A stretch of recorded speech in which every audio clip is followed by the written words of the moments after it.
Okay.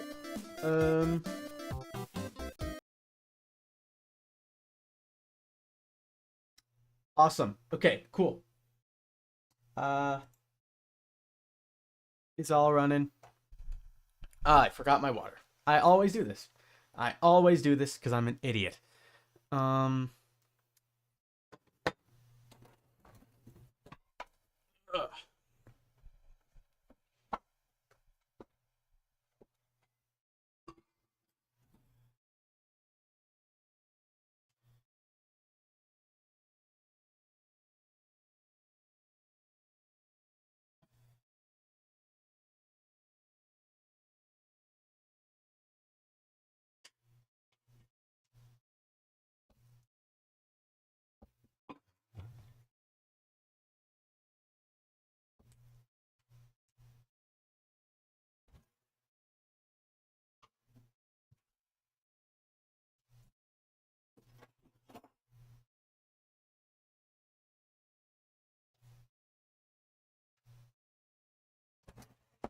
Okay.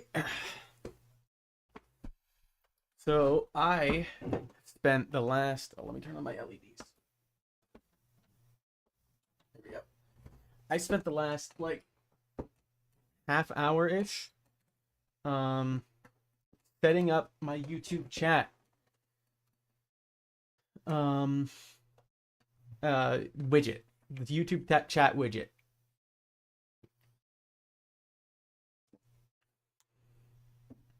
which should hopefully be working now. Pull that up. So on right above where the Twitch chat is in the bottom left, and then right above that is going to be the YouTube chat. And I've made it so the YouTube chat stays for a bit longer. And I'm gonna go do that with the Twitch chat later. Yeah, but I have to switch my Steam Labs account to do that. Which is like they can both be running at the same time, but I can't be signed into both at the same time. And they don't have like a Twitch account button. I have to like completely sign out and then sign back in. Oh my god.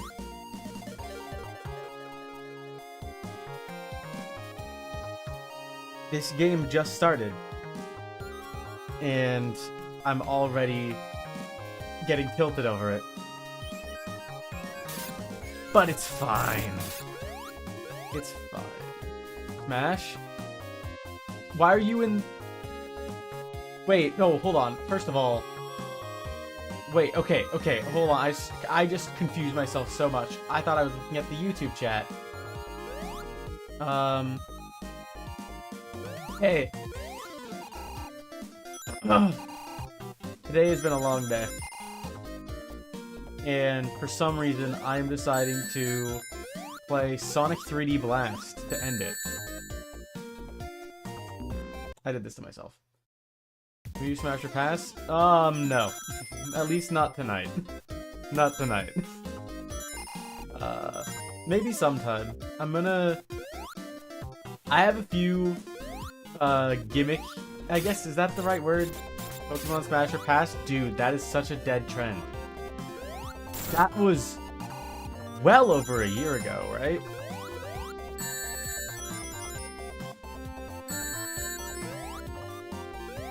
Okay.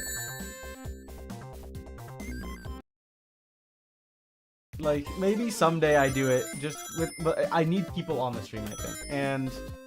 a dead VTuber? No, being dead implies that I was alive at some point. I am unborn. Not even unborn, because unborn implies I'll be born someday. I was aborted. I was, terminated. Prematurely. But I'm still here. The fetus is still around, but he's not developing.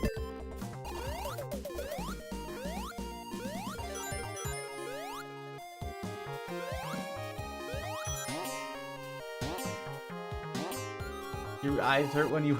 Yeah, dude, I'm the one playing it. Guess how I feel.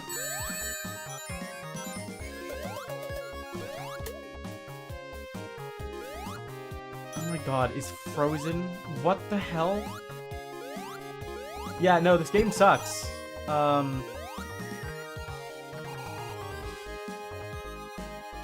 the hell? What do I do about this? The bird is frozen. Cutting edge graphics? Yeah, the graphics are cutting my eyes with their edges.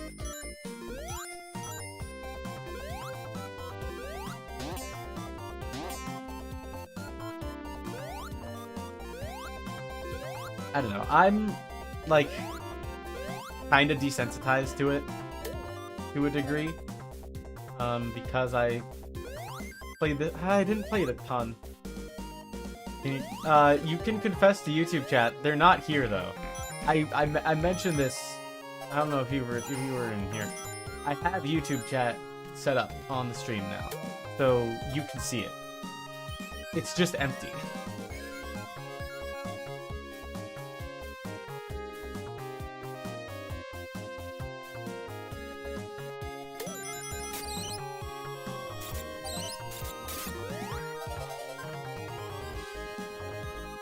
Get more active viewers. Dude, it's not really up to me. And also, the stream just started. It's been 10 minutes. And for most of those minutes, I was, like, working on the chat. You came? Don't come in my chat.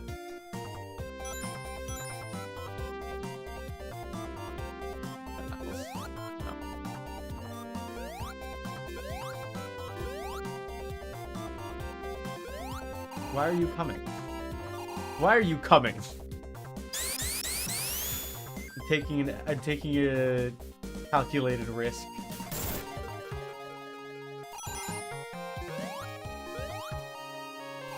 Calculation was correct.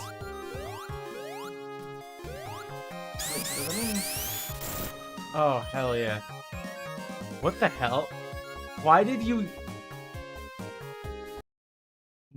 get auto-modded for coming but not come? That's wild.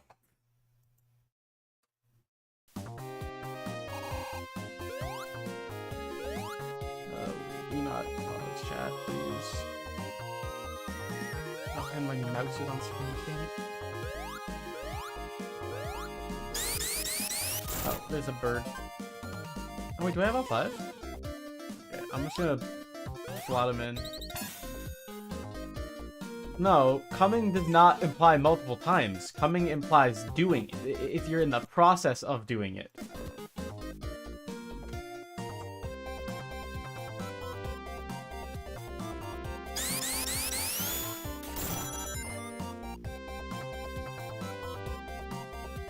You wouldn't smash Amy? I would hope so. Amy's 12.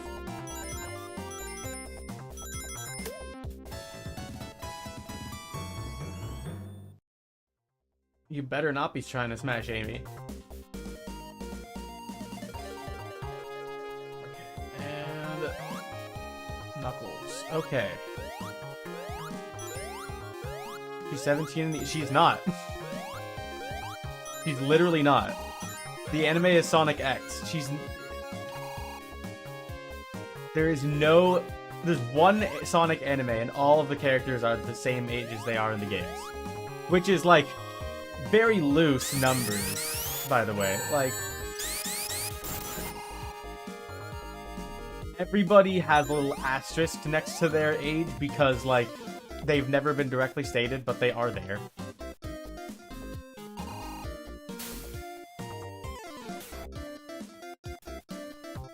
But yeah, Amy is 12. She's never been older than 12.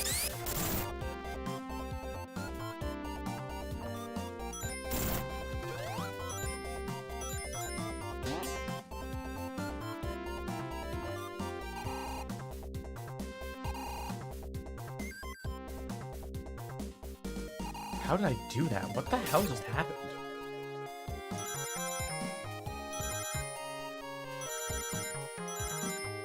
What do you mean, wait? What have you done? Sonic is... No, Sonic doesn't like Amy. Oh my god, okay. First of all, Sonic is 17. And Sonic doesn't like Amy. Amy has just a very one-sided obsession with Sonic.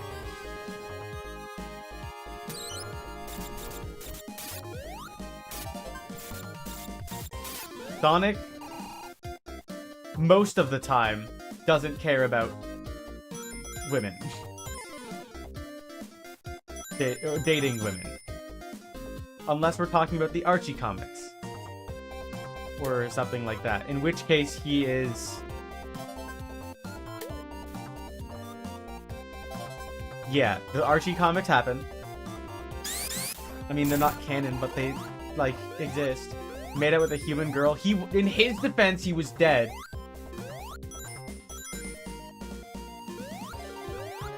So, technically, it wasn't... He didn't consent. Actually, not even technically. He didn't consent. He was dead. So he likes... No! What do you mean he likes necrophilia? He was dead. He didn't... He was the one that was dead. He didn't have a choice. Move my mouse? From screen... Yeah, okay, you know... Hold on. Hold on. Hold on. Hold on. I don't know why this is even something that's still active.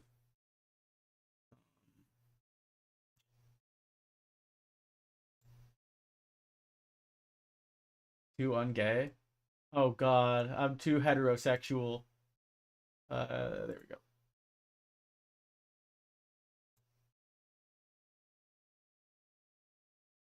It all started when they changed my VTuber model. I just couldn't be gay anymore. Alright. There we go.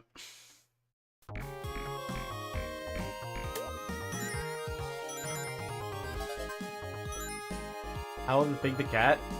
I don't think he has a confirmed age, but I want to say he's in his mid-30s.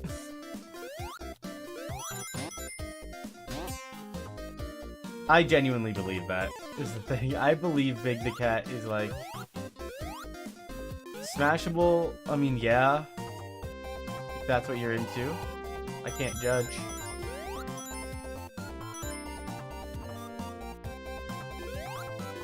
Tails, here we go.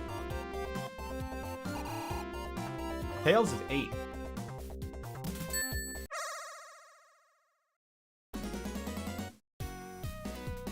Oh my god. Oh, this is so fast. Hold on. How old is Rouge? I don't remember exactly. I know it was older than 18. I want to say she's like mid to late 20s.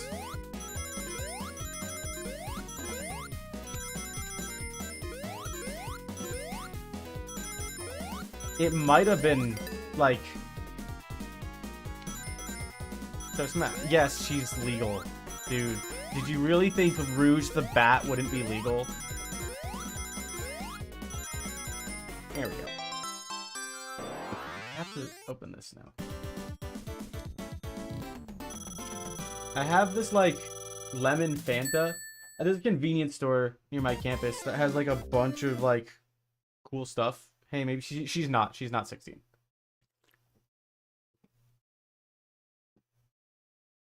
I mean, first of all, she is, like, a government agent.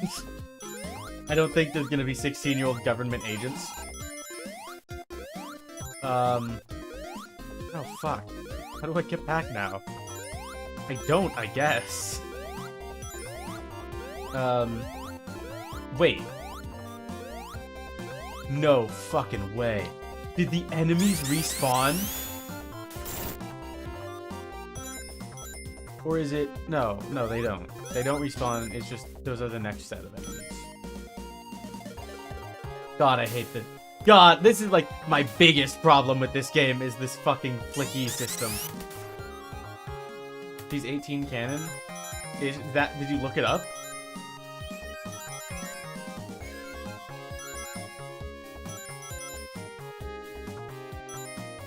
I don't think she's, like, straight up 18.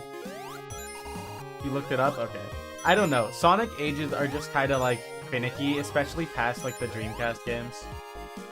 Because at that point, they were like, wait, this doesn't matter. I think once they got past, like, the Dreamcast era games, they were like, wait, we write our own lore into the games. When will Sonic be legal? Never. He's 17 forever.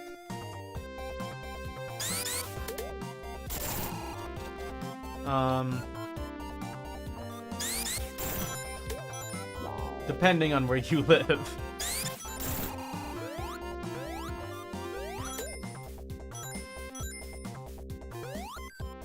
But I feel like a lot of those ages were like from like extra like game manuals and stuff that just were like there was a ton of extra information in it that didn't really need to be there, but they just did it. Oh my god, Sonic is in my YouTube chat. It's him! It's Sonic! It's actual Sonic! Oh my god!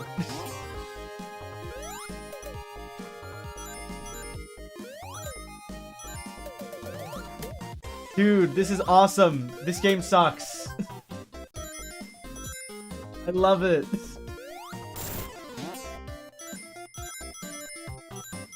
This game is awful, though.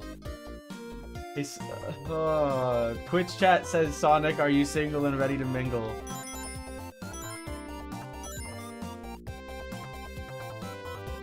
Does Sally exist or not? What the Sonic? Tell me definitively now. Does Sally exist? Persona. What?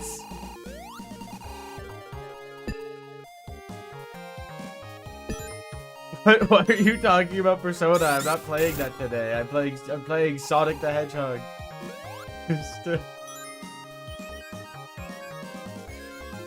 I'm playing Sonic 3D Blast. Why are you talking about Persona? That's the wrong game.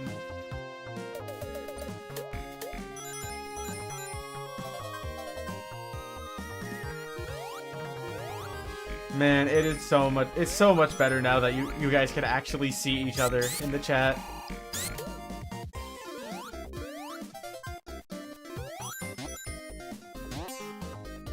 I think I need to make Twitch chat longer, though. Okay. How do I get back? I can't get back to the beginning, because I know where Knuckles is, but I can't get there.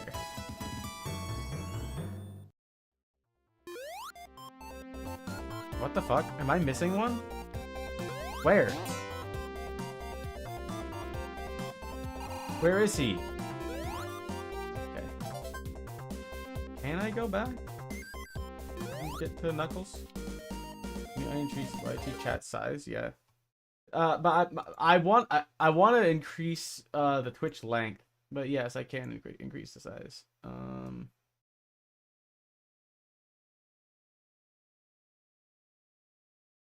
There we go, and then back there. Hopefully that helps.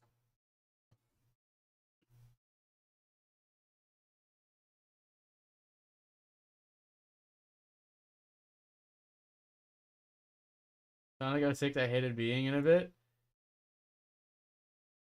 I mean, yeah. I mean, you died in that one.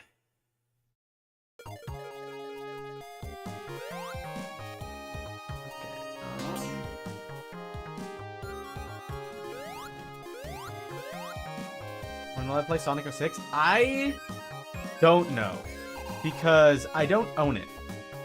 And the Xbox Shop 360 store was taken down, and physical copies are really expensive.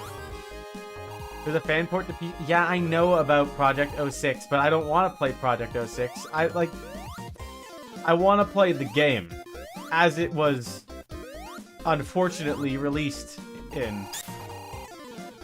But if Project 06 had a finished story mode, I would play it, but it doesn't. I like suffering? I like the Project 06 isn't finished, and it's never gonna be finished because the guy doesn't want to finish it.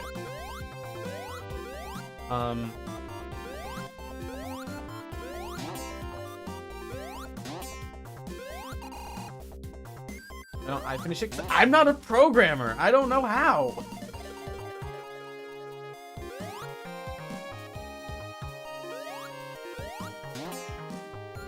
Okay. I'm moving on from this level. I can still get the last Chaos Emeralds.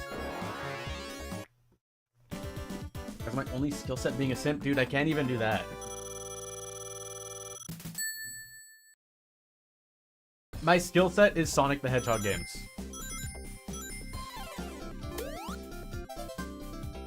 I can draw pretty good. But only if what I'm drawing is Sonic the Hedgehog.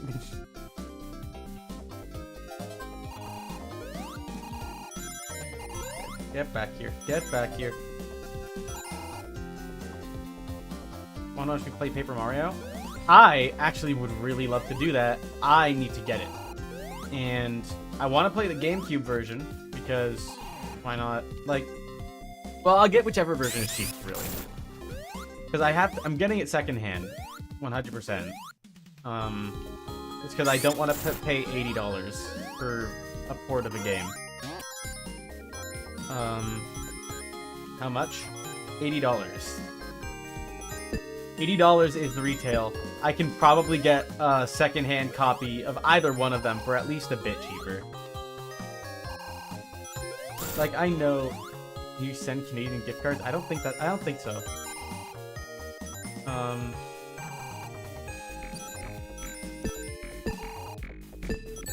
Oh my god. Yeah, I don't even know how that works. Like, buying gift cards in other currency. And again, like, I don't know how I feel about accepting money.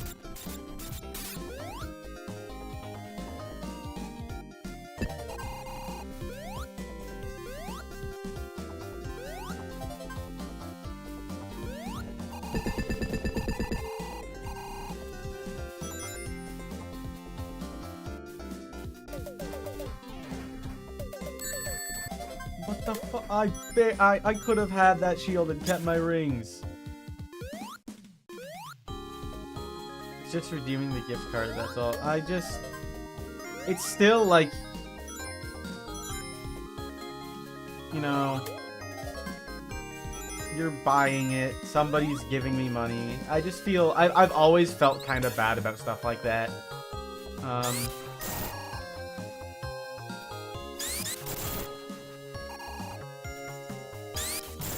Like, if it's there, like, I'm not gonna deny it because, like, you know, the money's been spent. But I just feel bad asking him. Like, I'm not gonna ask for it, but I just feel bad encouraging it, I guess.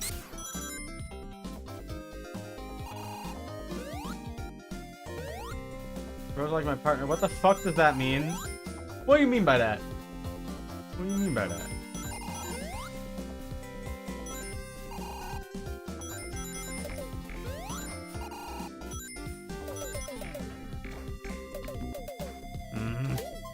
Okay, I saw Tails.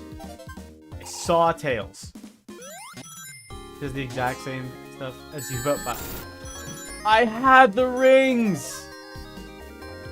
Got distracted! No!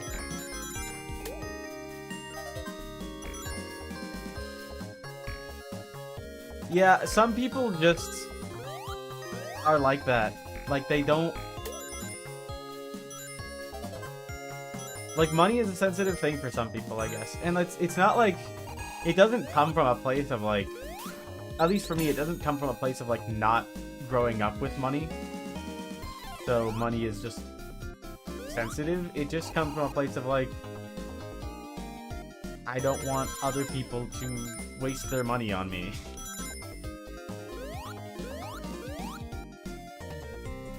Okay, there's Tails. I know how to get there.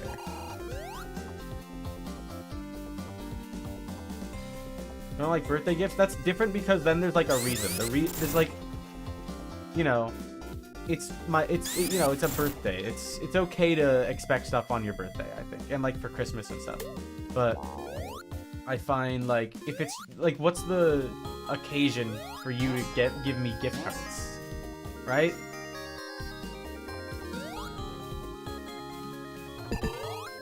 This is my birthday. I'm not telling you that. Oh my god.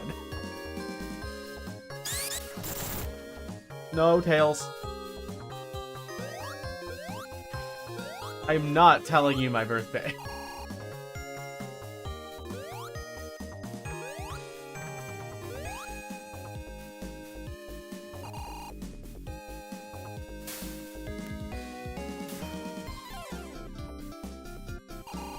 I can probably still find things. Fine, I'll wait for Christmas. You don't have to give me money. Like, I just don't get why you want to give me money so bad.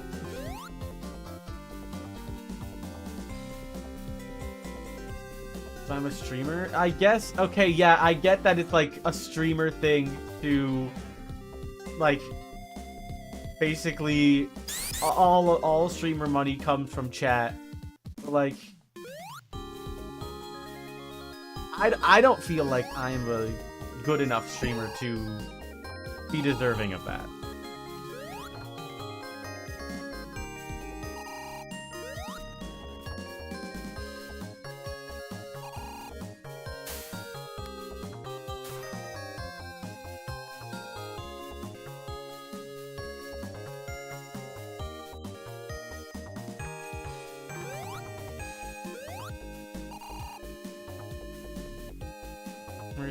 Dude, you are the only person in chat. Tails, do not. Is this the end of the stage? No, it's not. Okay. Like, I'm not selling myself short. That's just how, this is just how it is. I really can't go back after this. God. They make it hard. Do you have to be a big streamer to get money? I mean, kinda, yeah. I would assume so. I think you have to be, you should be, I feel like you kind of have to be a big streamer to expect money. Knuckles!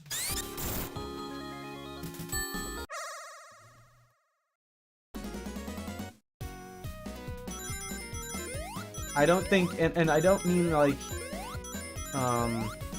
people like shouldn't give money, to, like giving money to small streamers is bad. I just personally feel like I shouldn't.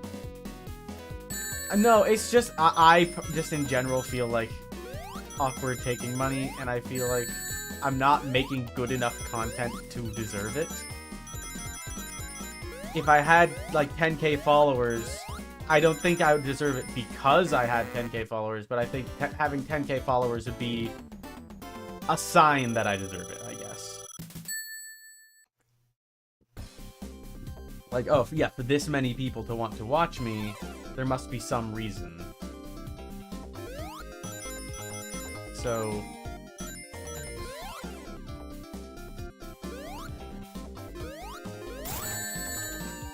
And then that's not even talking about, like, the...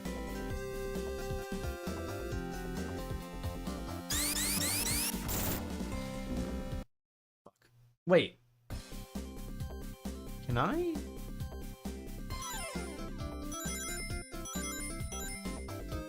Where am I?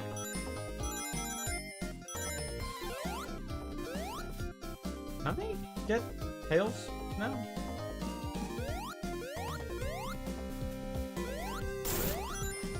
Or is there just not 50 rings in this area? I feel like there just might not be 50 rings here. Money is just a sensitive thing for some people.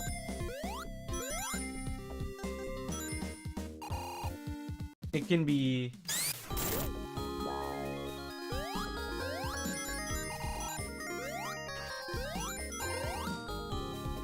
Yeah.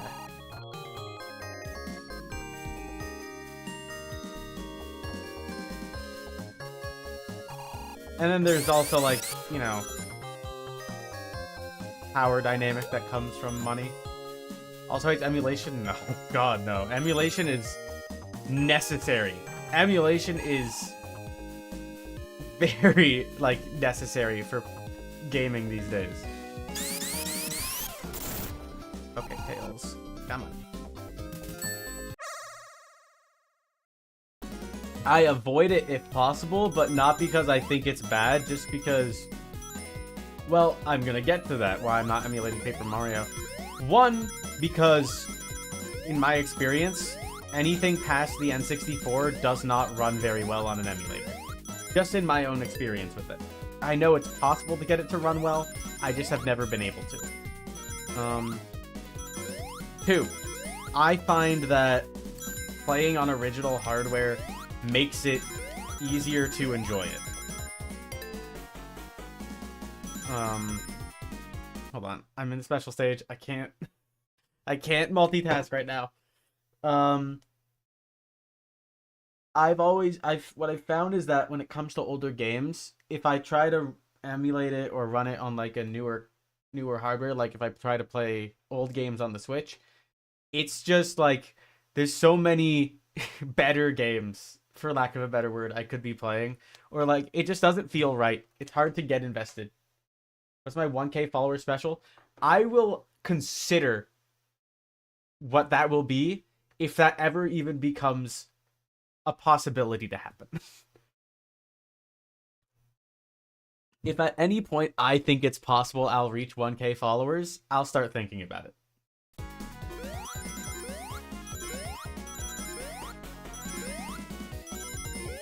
Kamori face reveal? No. Oh my god, did I clutch that? Oh my god, I clutched that with literally the exact ring number I needed. Oh, I only need one more emerald.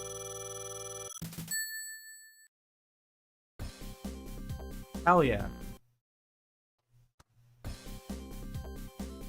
No, did I lose the emerald? I might have lost the emerald. Kamori face? I'm never face revealing. I'm never face revealing. I think I just lost that emerald. I think I just lost that emerald.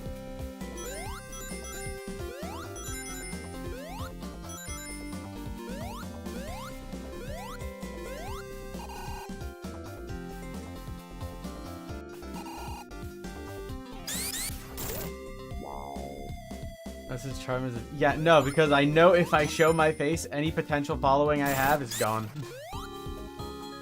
I'm just self-conscious about that stuff. And I like being able to choose what I look like. You know? You only have so much control over your appearance. In real life. No cooking stream? I was not planning on doing a cooking stream. I don't have a kitchen. I live in a dorm. Okay. Here we go. Tails, you're gonna tell me if I just lost that emerald.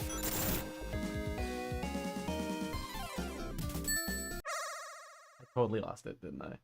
I lost it. Stream after I move out. I don't know. I can't cook very well, and I wouldn't even know what to cook. Food is just always something that's a bit of a challenge for me.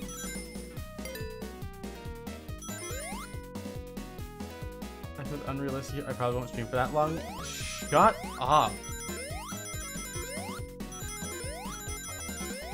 I have been doing pretty well, I think. I've been fairly consistent. The only time I really take long breaks from streaming is when I'm just away. I mean, sometimes...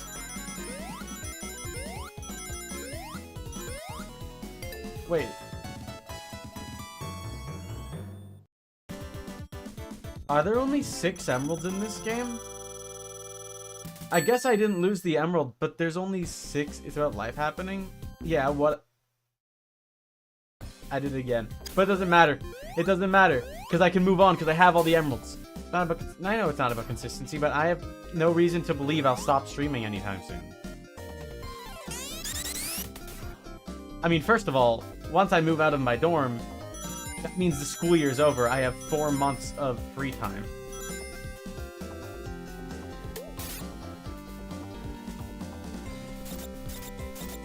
Yeah, for all my accounts. True, that is true, but also this one has actually been going particularly well. And also, those other accounts weren't streaming. Those were like YouTube videos, which take a lot more planning and like need to be kind of coordinated.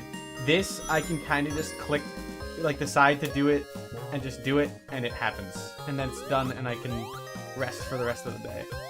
When you're trying to record YouTube videos, you have to like edit them and upload them and come up with thumbnails and all. There's a lot of stuff that goes into it. You can't just record it and upload it. I mean, you could, but it wouldn't do very well.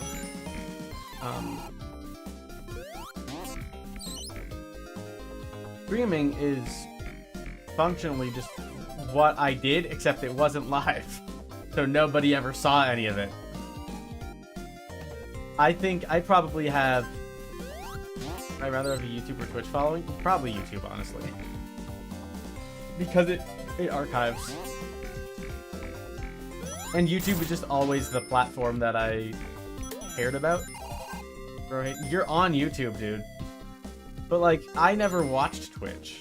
Like, until not long ago. Like,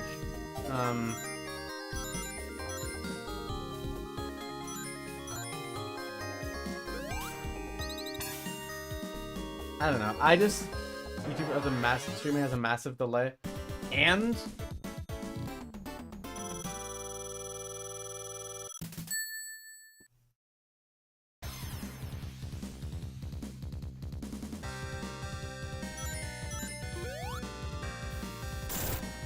like, if you're talking about jank, I assume everything is gonna have jank. I will tolerate a lot.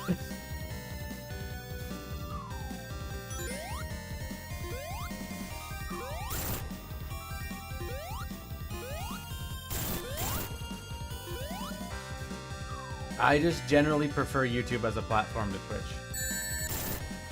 Dude, that's a 3-second difference. I don't care about a 3-second difference.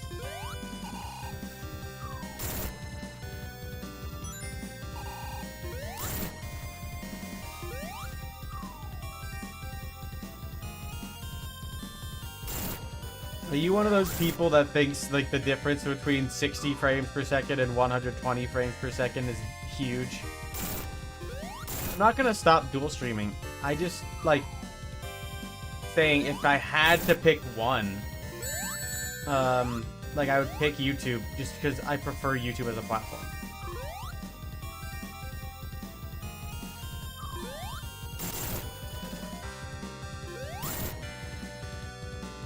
Yeah, no, exactly, dude.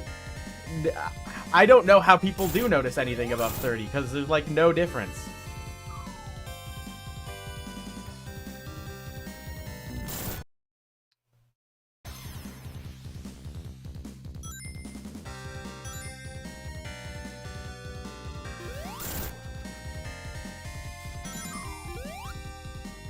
Like, we've reached a point of quality where just, like, even the low-end stuff is, like, largely indistinguishable from the new-end stuff.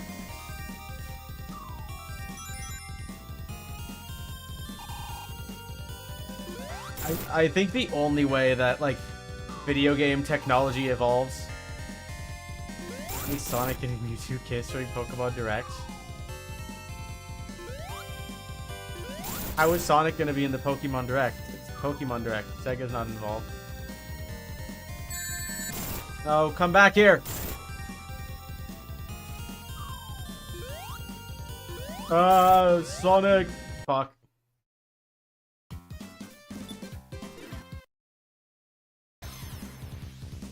There's continues in this game? Have I never died enough times to get a game over in this game?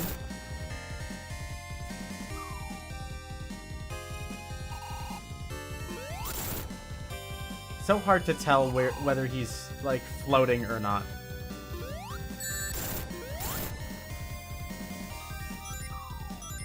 New collab. Okay, I guess that makes sense. Oh my god, Sonic, Sonic, Sonic, Sonic, Sonic, Sonic, Sonic, Sonic, Sonic, Sonic! Sonic.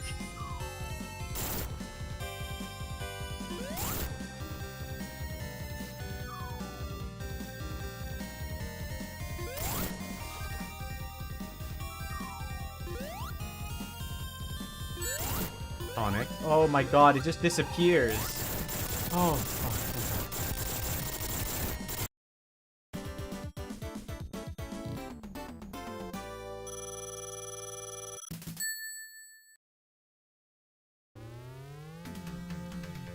As long as my games are at 30 FPS, 1080p console. Yeah, like... As long as they're not dipping during gameplay, I don't care. And even then, like, I can tolerate it, depending on the game. Pokemon, like... I'm not even talking about, like, Scarlet Violet. I've been playing through Pokemon Y recently.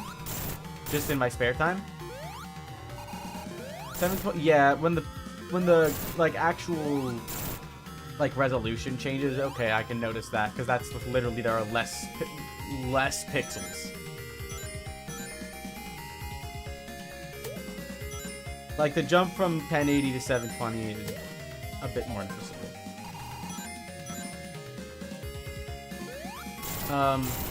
But like I've been playing Pokemon Y on my 3DS, and God, that game tugs. And I like no, I don't see a difference between 1080p and 4K either. Like maybe I do subconsciously, but that also can very well just be a placebo effect. Like 1080p 60 FPS is just like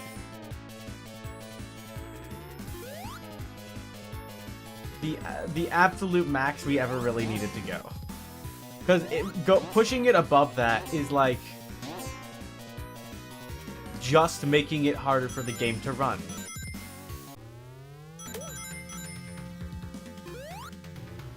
I can get why people want 60 over 30. I think maybe on like in some cases it can be noticeable. Maybe. I've never personally experienced it, but maybe that is something that some people are more sensitive to. I don't think there's anybody that can tell the difference between 60 and 120.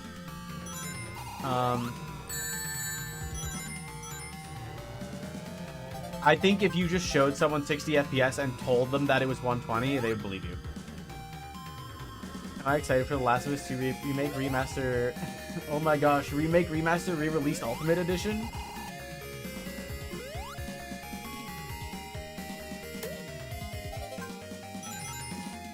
I've never played The Last of Us. I don't care about The Last of Us. It's just... It's stupid. The game series has 8 games. No, it has... Yeah, no, it has actually... It has 8 games. 6 of them are re-releases. It has 2 games that have been released 4 times.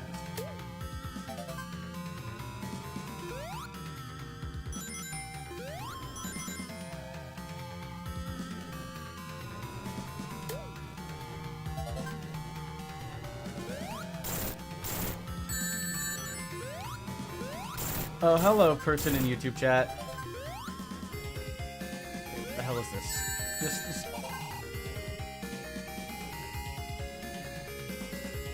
Don't just try to make the same game 4 times.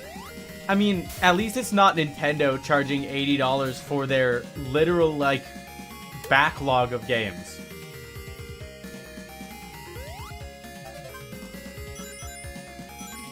It's not Nintendo charging more than the original price, even accounting for inflation. They've only done that once. They've literally not... What? No, every time they remake a GameCube game and release it on the Switch, like, it's a game... Skyward... No, Luigi's Mansion 2... 2?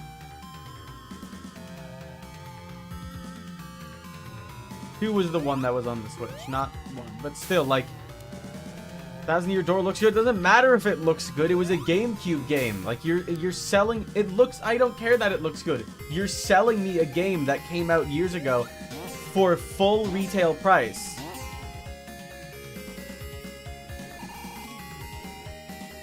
Like, don't act like... Like, yeah, they look good. Don't act like you put as much effort into Luigi's Mansion 2 as you did in remaking it as you did to Luigi's Mansion 3. You didn't. You took the original game and just rebuilt it. You didn't have to develop anything new. So why are you selling it to me for the same value as a brand new game?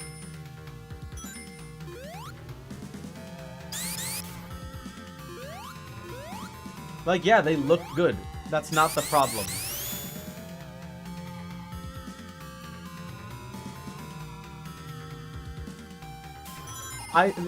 They can have updated graphics and still sell it for less than $80. It's the fact that they aren't, like, making a brand new game. It costs less to make it. What price should it be then? 60 at most. And I'm talking Canadian, like, dollars. So for you guys, it'd be like 40. Or maybe, or for America, it'd be like 40.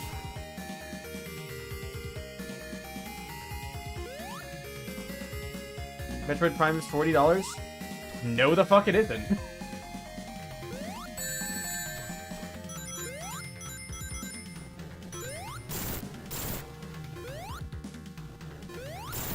I swear to God, every time I have gone into a GameStop, that game has been like $80, which would be 60 American.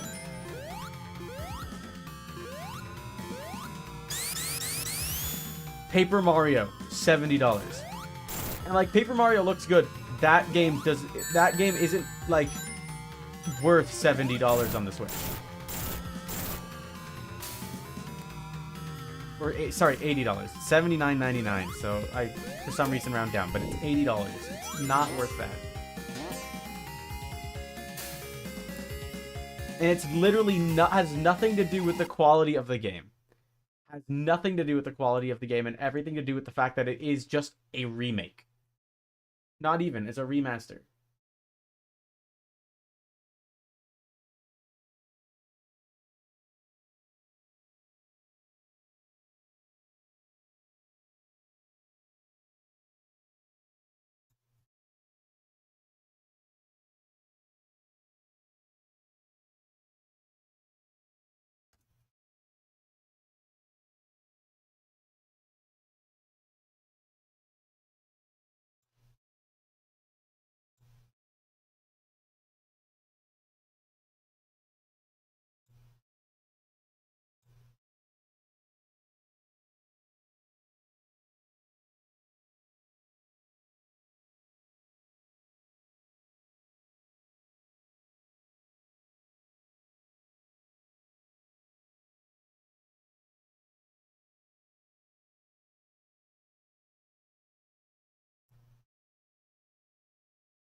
Okay.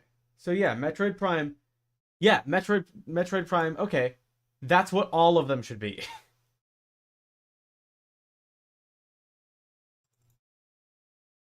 Paper Mario.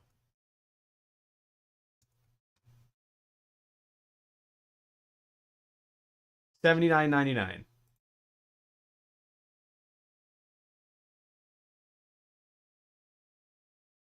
Luigi Mansion 2 HD. $79.99.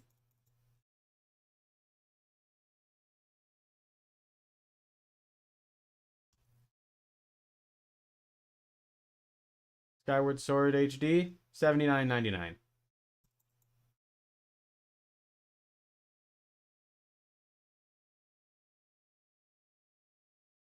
And those are all GameCube Wii games getting re-released.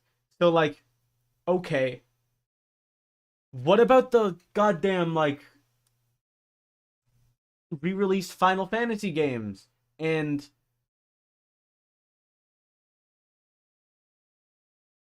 you can't make an excuse for Paper Mario and Luigi being 60. They are remakes. If Metroid Prime can be 40, Paper Mario should be 40.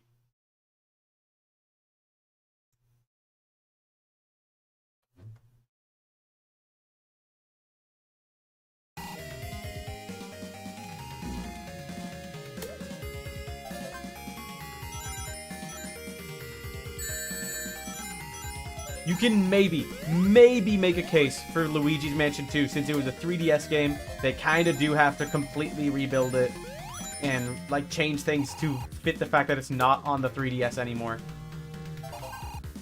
I feel like maximum it should be 50 because it is, again, a remake.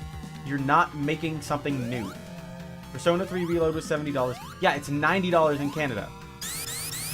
And that's not cool. Like, that's why I didn't buy it.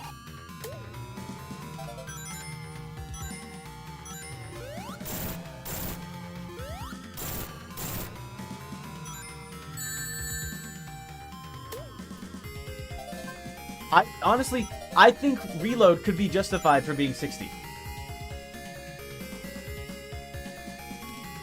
I think you could justify Reload being 60 because it is like a very like ground up remake with like everything different. Completely new models, completely new assets, completely new voice acting. I think then you can justify Reload to 60 without the DLC. It's not an option I have to buy. I could go on Steam right now. I can only buy it for $90. I don't have a choice.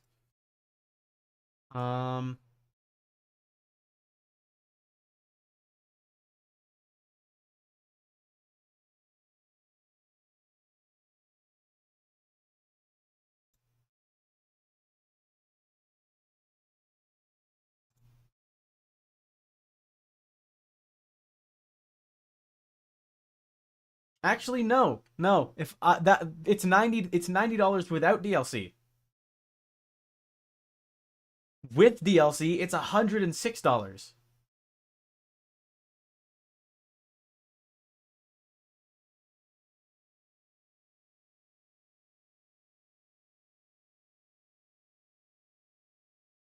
Base game. It's way too much for DLC. Yes. Yes, you are correct. But the base game is $90 Canadian. That is too much. I'm not buying anything for any game for $90. There are very few games I would spend $90 on. In no situation is that game a newly released game. If I'm spending $90 on a game, it is a physical copy of an older game. Am I saying Wii U remakes are worth $60? I think Wii U remakes... No, I think Wii U remakes should be worth, like, at most, at least $10 less.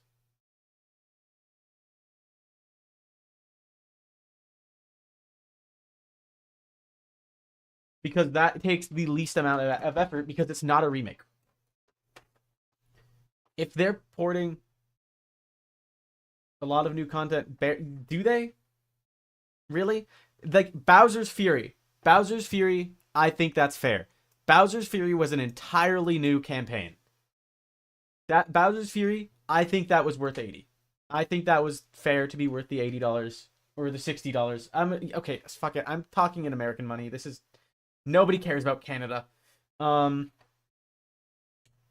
think Bowser's Fury is worth the 60 because that was Bowser's Fury was essentially an entirely new game. Mario Kart 8 Deluxe? No. Mario Kart 8 Deluxe was literally just Mario Kart 8 plus DLC. Added multiplayer and 10 new minigames. I don't think that's worth making it full retail. Adding multiplayer should not be, like, worth retail.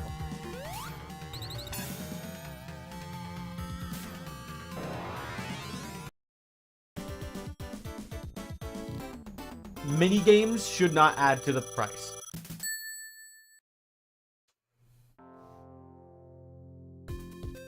If you're charging me the same price as a brand new game, you should be giving me a new campaign.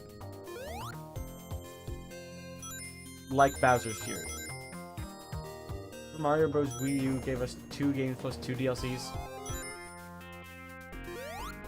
Dude, are you seriously gonna try to justify to me that new Super Mario Bros. U was worth $60?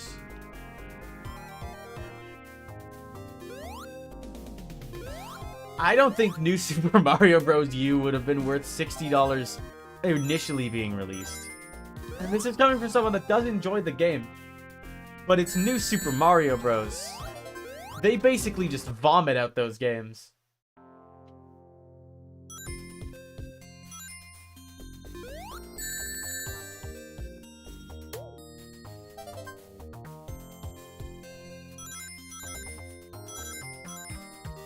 If we compare it to other remakes, it is worth... No, if you're just including DLC... If all you're doing is including stuff that was already made,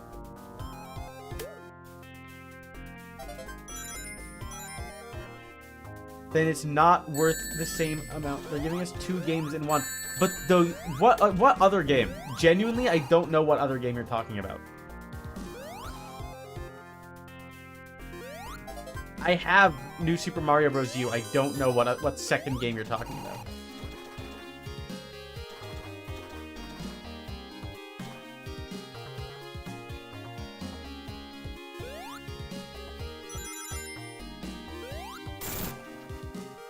New Super Luigi U is Super Mario Bros. U. To the same game.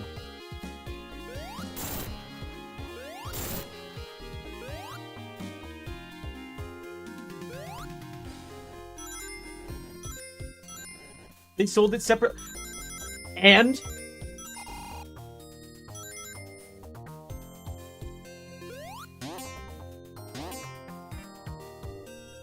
that's like saying Knuckles in Sonic 2. Why do I have 2 physical copies then? You shouldn't! You shouldn't! They are the same game, except one is Luigi. One has Luigi in the title. They sold you the same game twice.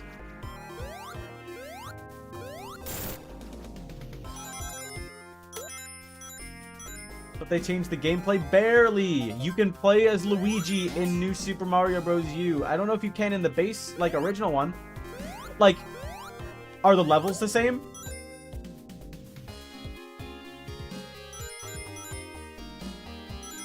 They changed the levels. Okay, dude, look. New levels. It's new Super Mario Bros. How much do you think they spent needing to put all those together?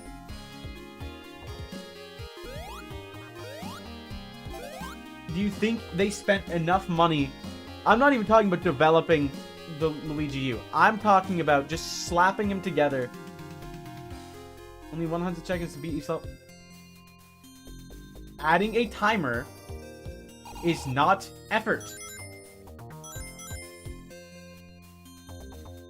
Adding a timer does not increase the value of a game. I don't know how to impress this upon you. To increase the price of a game, you need to make something new.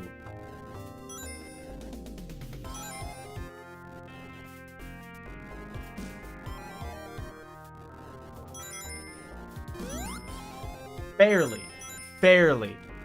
You aren't doing anything new, and the thing is, they did not make Luigi U for the Switch version. They already had it. They already sold it. The Switch version is just regurgitating stuff that they had already made. Do you think they spent... They sold it for $40. Then why are we arguing about this?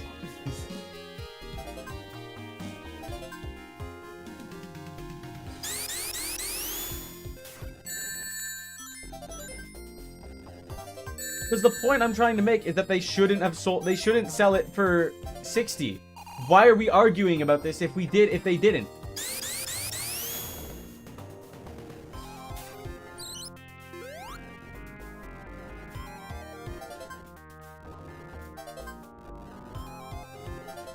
That's what I'm trying to say. If you're gonna sell me a remake for the price of a brand new game, it should have something brand new. Something brand new that is of value.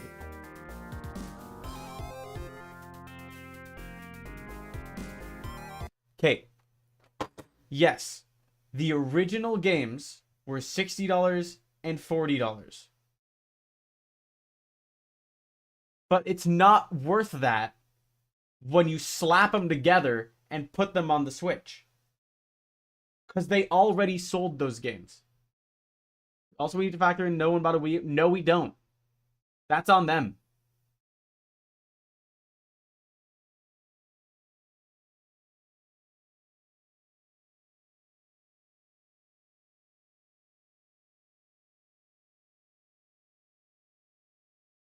They didn't spend the money. Like, the development cost of the remake is specifically of the remake should be what defines the price of the remake. It's not a remake. They slapped the two games together and put them on the Switch. That should not be worth $60.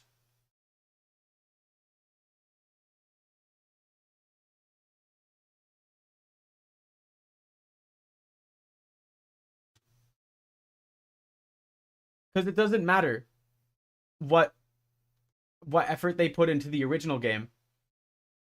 When the original game was, okay, when did that come out compared to the Switch version?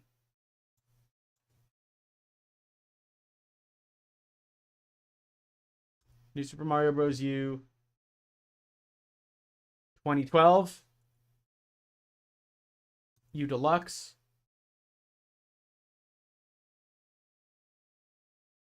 2019.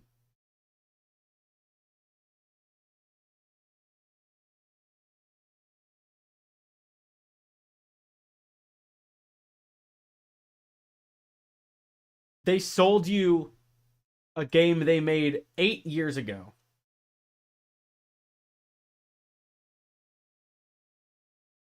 At full price.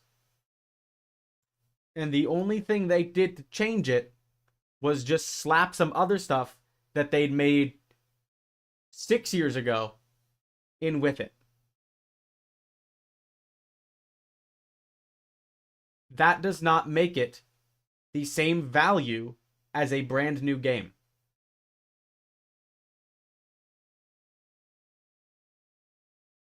It doesn't matter what it was worth when it was originally released, because it's not worth that anymore. And it wasn't worth that when they made the re-release. And the cost of making the re-release was not enough to justify making it the same value as a brand new game. The value of a re-release of an 8-year-old game should not be the same as Zelda Breath of the Wild.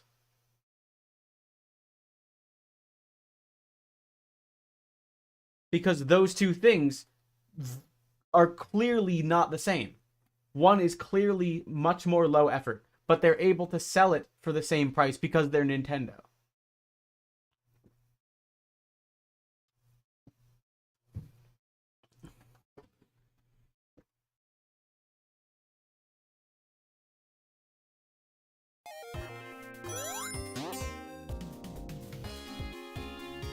Can't expect everything to be Breath of the Wild level. But it's new. That's the thing. It's not about the quality of the game itself. It's about the fact that it's about the development time. It's about the cost of development. The cost for them to develop a new ground-up Zelda game was way higher than it would take for them to slap an 8-year-old game onto the Switch. But they priced them the same. Mario Odyssey, Mario Wonder.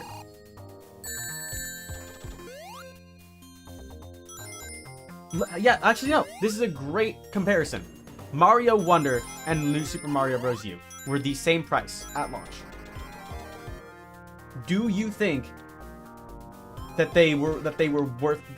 two games are worth the same at launch on the Switch.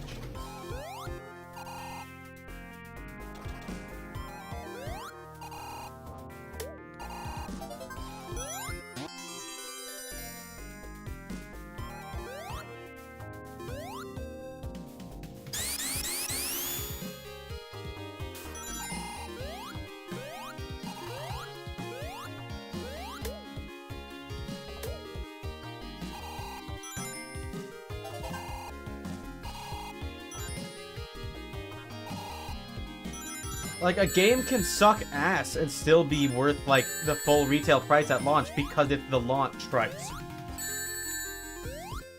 It is brand new. Is Link's Awakening worth $60? I'm pretty sure it was at launch. I don't know if it still is. Link's Awakening, I think, could be worth $60 because it is ground up. Full ground up rebuilt.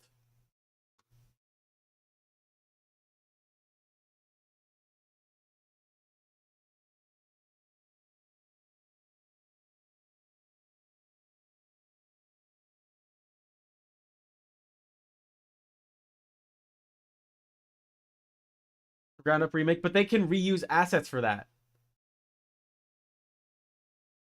They don't need to hire new artists and new modelers and stuff. They can just take the assets they had from the original and just like polish them.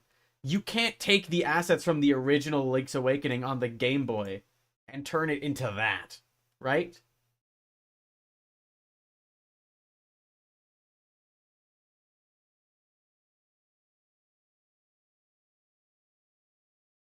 And like every there is not a single thing in Link's Awakening that was in the that was taken as an asset from the original Game Boy game. Like, Link's Awakening Switch is so fundamentally different from the Game Boy version that it is worth the development cost of it makes it worth the $60.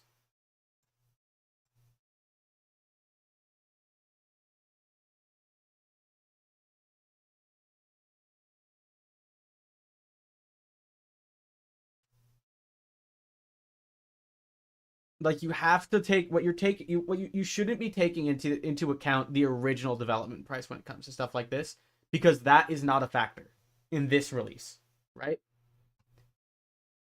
When you're talking about whatever the current release is,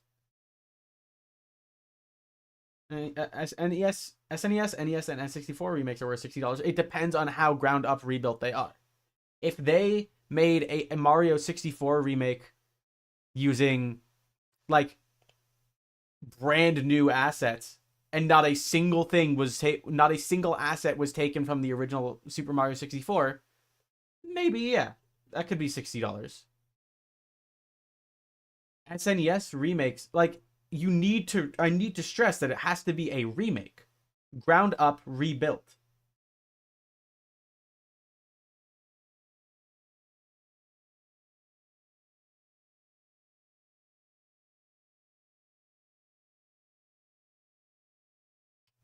Like, and the reason it's not gonna be GameCube and up is because GameCube and up games aren't getting remade; they're getting remastered, and remastering is different from remaking.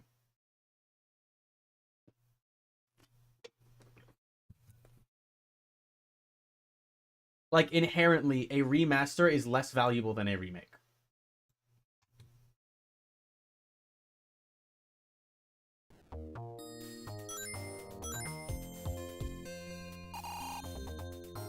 Oh, hey, Knuckles. Rather than remaster, maybe they did, but like, that was fundamentally a remaster.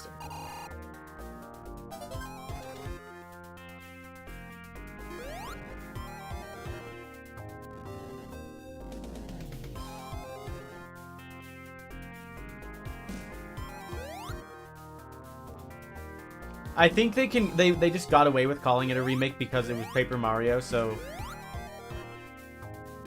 it's easier to make it look like it was built from the ground up because it's Paper Mario and it looks like Paper Mario. Not that it looks bad, it's just, the graphical art, the style of the game lends itself very well to age.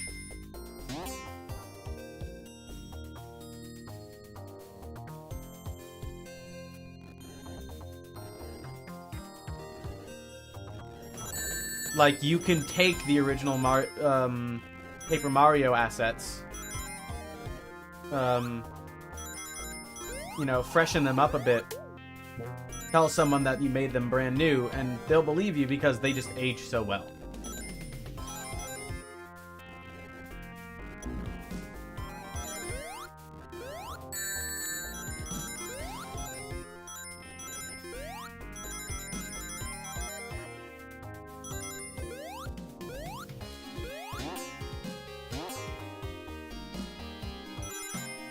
Now, I'm not saying they did do it. I'm just saying they could have. I don't know. I think maybe they did. They made some new assets. They probably did do some new asset stuff for the Thousand Year Door Switch version. I don't think it's enough to warrant making it a remake, and I don't think it's enough to warrant making it full retail price.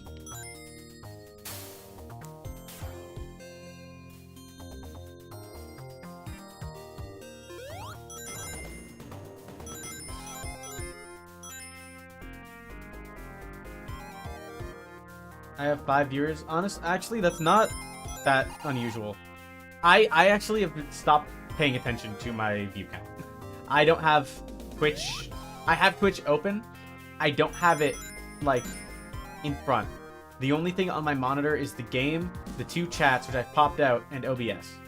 So I don't know how many viewers I get until after the stream.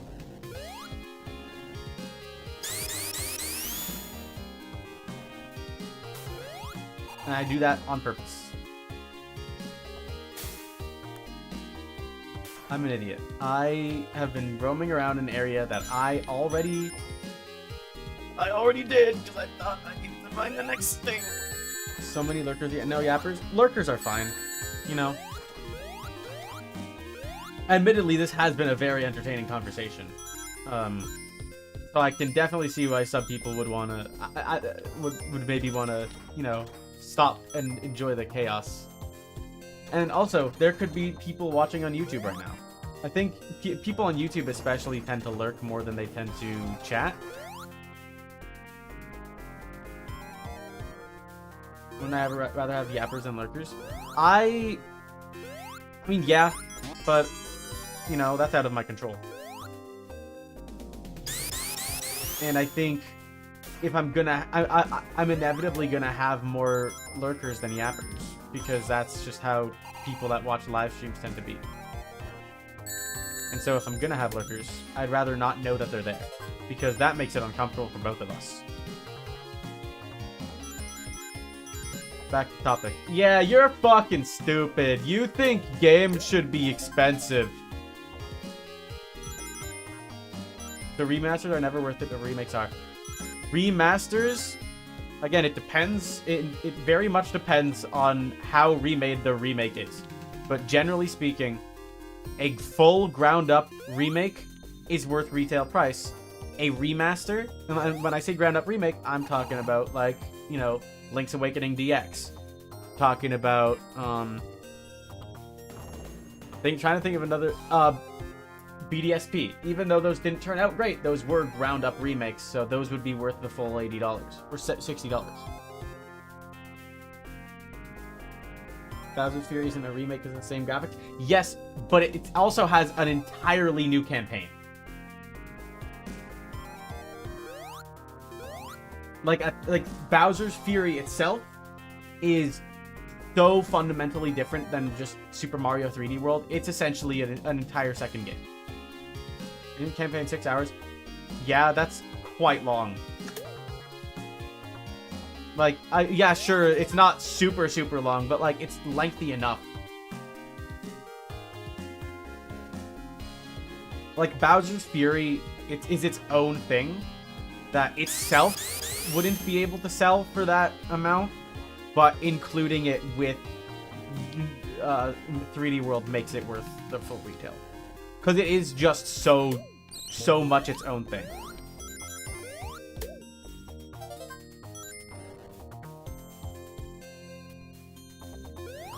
And again, like, it is kind of important to remember that they added new levels to Super Mario.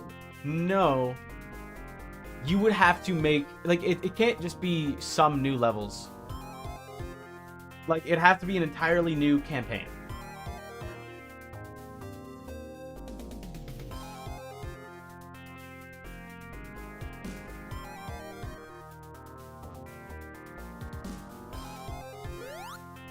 They add a new world? Maybe. I still feel like that's a bit too easy.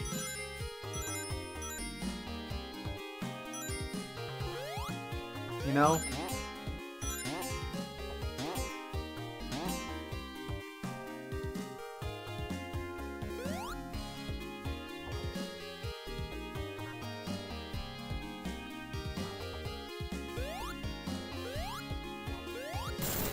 Like, Bowser, it's easy because it's new Super Mario Bros. Yes, that is a part of it. New Super Mario Bros. Games are inherently cheap to make. So, like, there's not hard and fast rules to this, right? Sometimes games, they are fun, yes, but they're mindless fun. They're easy, fun, pop them in, and just play Mario, right? You don't need to buy the new one if you have one of them.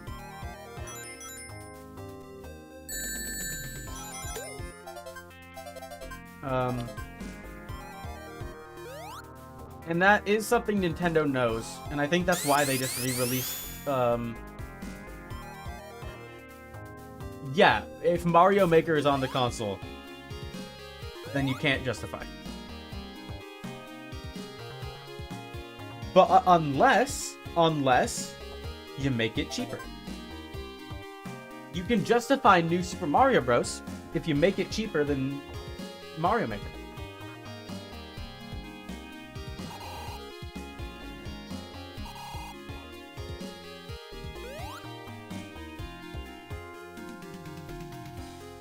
It sells, yeah. It would sell. It would still sell if. That's the problem. That's the point I'm trying to make. Like, Nintendo gets away with it. Like, it doesn't matter if it does sell well. They shouldn't do it. Like, this is a consumer problem. It doesn't matter that it's like it shouldn't be that expensive. They can get away with all kinds of, like, they can get away with selling everything they release for $80 because they're Nintendo. Can you blame? No, you can't, because they're a business. But, like, it's still like, what the fuck just happened? I'm muted. Hold on. Wait, no, I'm not muted. Shut up, I'm not muted. I'm not muted. Fuck you! I literally just unmuted, like, the stream player. I can hear my voice. I'll check the VOD back. Did I just... Shut up for a second.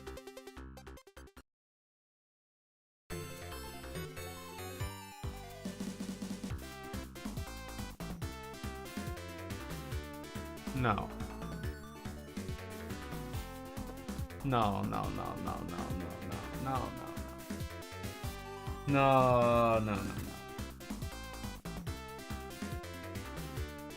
Am I back at the start? Because I got a game over.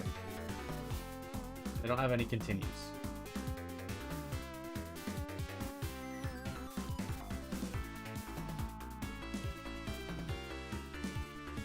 This game doesn't have saves.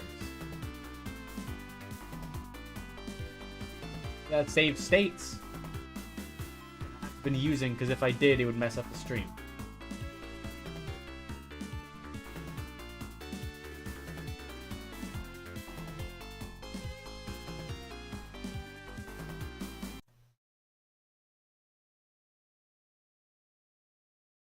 Can I blame Nintendo? I'm not on that right now. No, like, okay, yes, you can blame them. Yes, you can blame them, but like, you can't be surprised.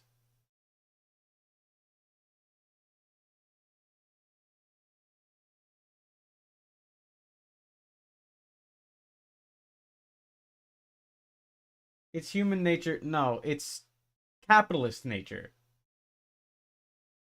That's capitalism, not human nature. Because inherently, like, commerce and, you know, that all that is not a part of human nature. All of this is like, am I saying communism is better? No. No, I'm not saying communism is better. I'm saying they both suck. There is no good solution.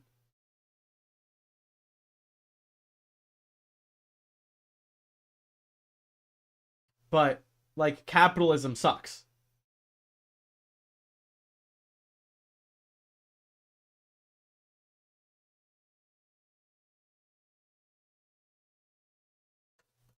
Like, what do you mean? Are you say so? You're saying communism is better? That's a whole, and then inflation exists. Yes, like all of that. You can't say that's human nature, because, like,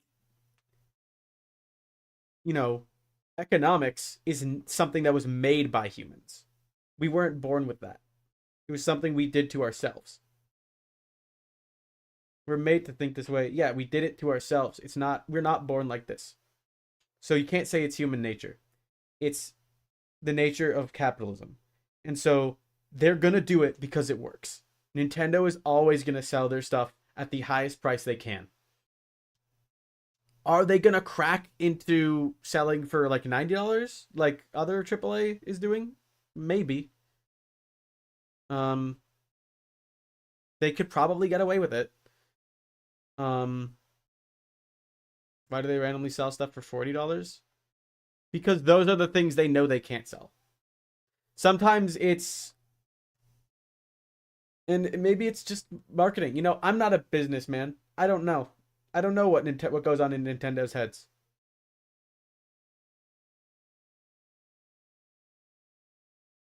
Because every time they do it, it is a risk. You know, every time they sell something way overpriced. Yes, Metroid was dormant for so long. Metroid. You didn't have a new Metroid game in a long time. They had to sell Metroid Prime for cheap because they wanted to know if it would sell.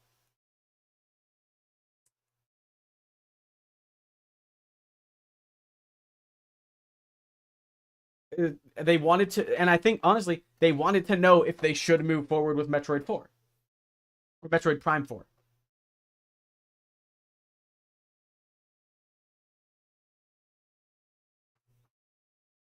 Because I think that, like, they probably released it for as cheap as they did because they wanted to see if there was a market for Metroid. No, okay, so here's another thing. There's no hard and fast rules. They're gonna sell for what they want them to sell. There is some level of, like, market sense that you should have when it comes to this, because a lot of companies couldn't get away with it. Nintendo can. So it's not about it's allowed to sell for 40. It's not about it's allowed to sell for 40. It's just about the fact that the smartest decision at that point was to sell for $40.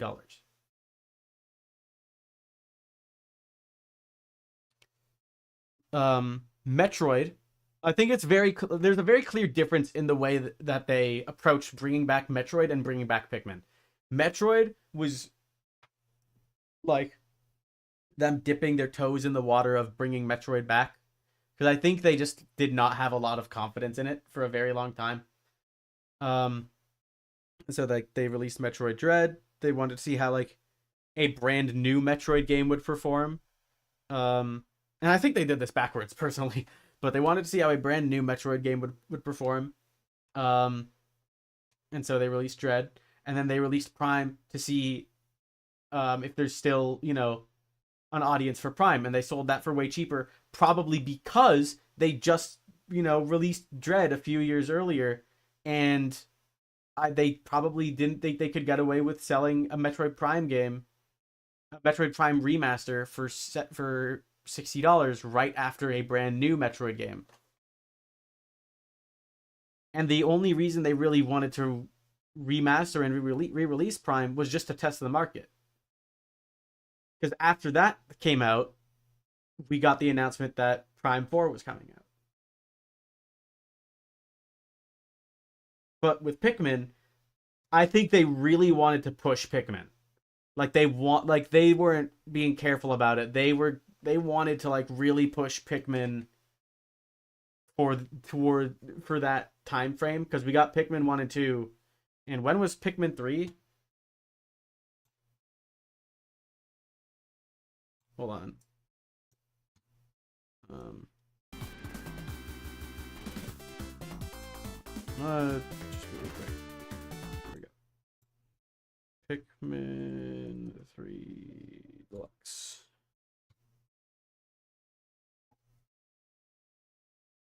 Yeah, that was 2020. So they already had Pikmin 3 Deluxe on the Switch.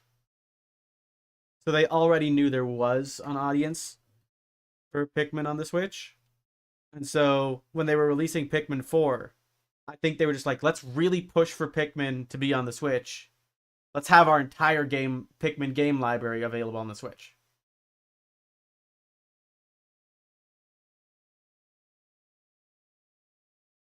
So they kind of did like a bit of reverse thinking. At least this is what I think. Again, I have no real idea because I wasn't there. I wasn't in the room when they made these decisions.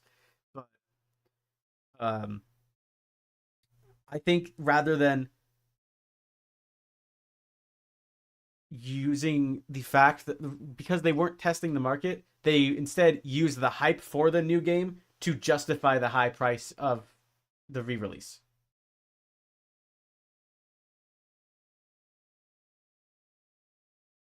Whereas opposed to Metroid, they were using the low price of the remaster to test the hype for the new game. Like they just were separate approaches.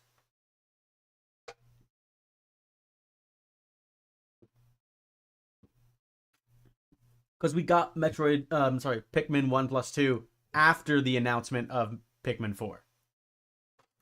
At least I'm pretty sure, if I remember correctly.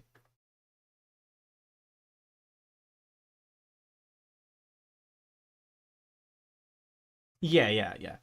So they announced Pikmin 4 and they were like, "Guess what? All you Pikmin fans, you can get 1 and 2 right now for the price of one game, and you can prepare for the new Pikmin game. And you can have all three Pikmin games right on the Switch, and then you can get the fourth one when that comes out, and then all the Pikmin games will be on the Switch, and they can use that to justify selling 1 plus 2." And you know what? Yes, you are. I think Pikmin 1 plus 2 being $60. I think for me personally, it's a bit pricey.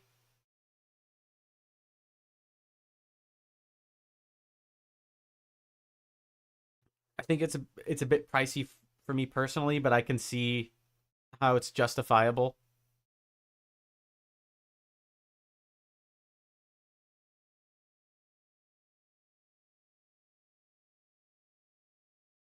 How much should direct ports be? Definitely like probably less than 40. I think it depends on it entirely depends on the game, but like they generally are pretty cheap. Like if you're looking at like, Final Fantasy 7 on the Switch, that's a direct port. That's what, maybe like $20, right?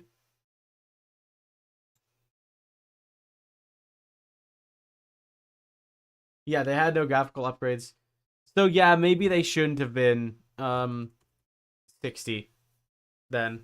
Cuz I haven't played them is the thing. I've never played a Pikmin game. I do have the Pikmin 3 demo downloaded on my Switch, and I want to do that for a stream. Like I plan to do a stream of playing a bunch of game demos, because I just got like a ton of game demos downloaded to my Switch, and I'm gonna just do a stream of playing all of them. I don't know when I'm gonna do that though.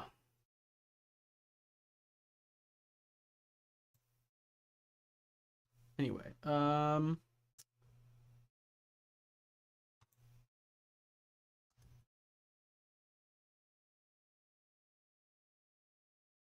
yeah, like Final Fantasy VII is $15, and it's just like straight up Final Fantasy VII. Um, Final Fantasy 10 and X2 are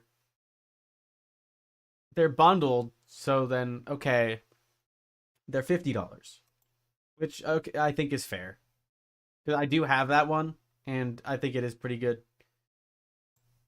I think it holds up well enough to be worth maybe worth the $50. Like at some point, the price does just come down to why is Final Fantasy 10 $50? Because it's to X and X2 bundled together.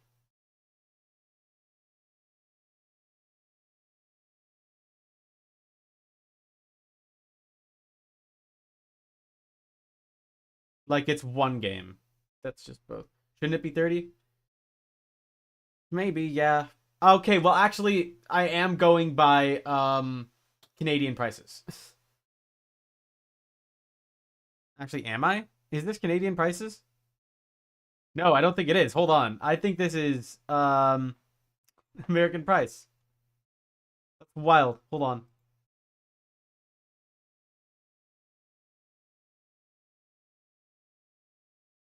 Final Fantasy.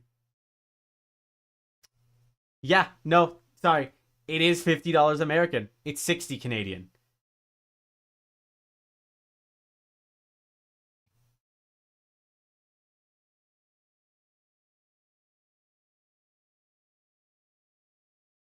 Um, but yes, it's because it's two games bundled into one.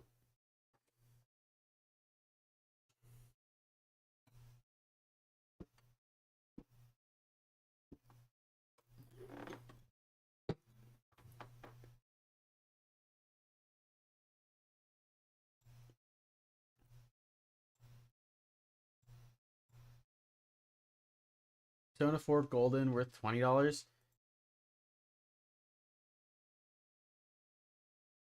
or 30. Hold on, let me check. It's 25 in Canada, so it's probably it's I don't know what that would be in America. I'm just gonna switch back to the American price actually, uh, because it makes the conversation easier. Persona. Persona 4 Golden, yeah, $19. Um, that comes down to well, two things. One, it comes down to the fact that they're different companies. Um, Persona is Atlas, and Final Fantasy is Square Enix. So they have different, processes to determining their prices. And again, Final Fantasy 10 and X2 is two games in one. I don't know if it should be 50, but at least they're not selling it for 60. Or yeah, no. I think it should be like 30 or 40. Final Fantasy 10 and X2.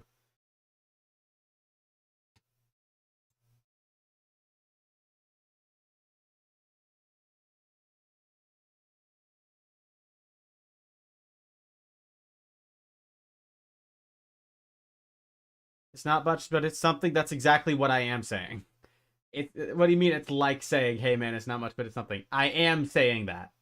It's not much, but it's something.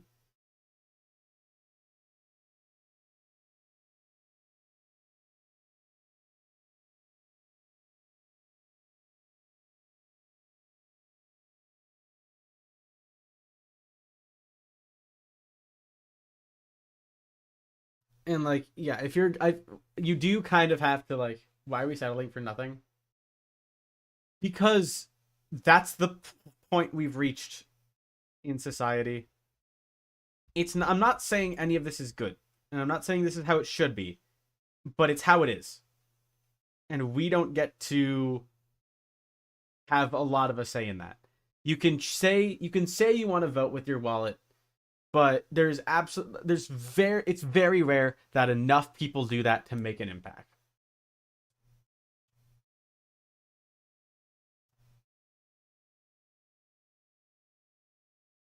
So like at this point, we just have to like grit our teeth and say, okay, we just have to just decide if it's worth it for us to buy it. I don't think it's worth it for me to spend. There's no point in complaining. The point in complaining is just complaining. Like, I'm upset about it. I'm gonna complain. But yes, we're stuck. We are at their mercy. If we want to play their games, we have to pay their prices.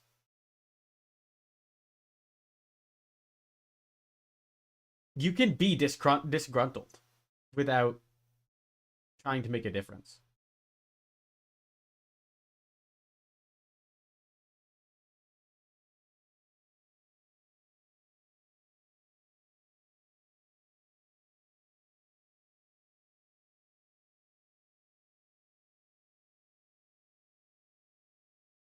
Can you? Yeah.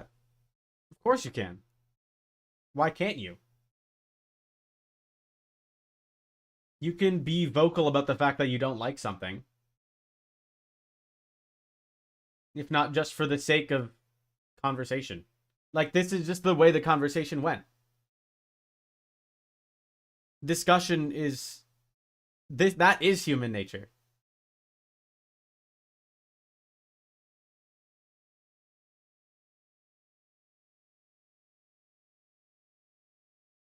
What you can't do is barge into Nintendo headquarters and say, you fuckers need to start lowering your prices, or I'm gonna be we reach an endpoint. We've reached that for a lot of things, and we reached it a long time ago. That's most things in life.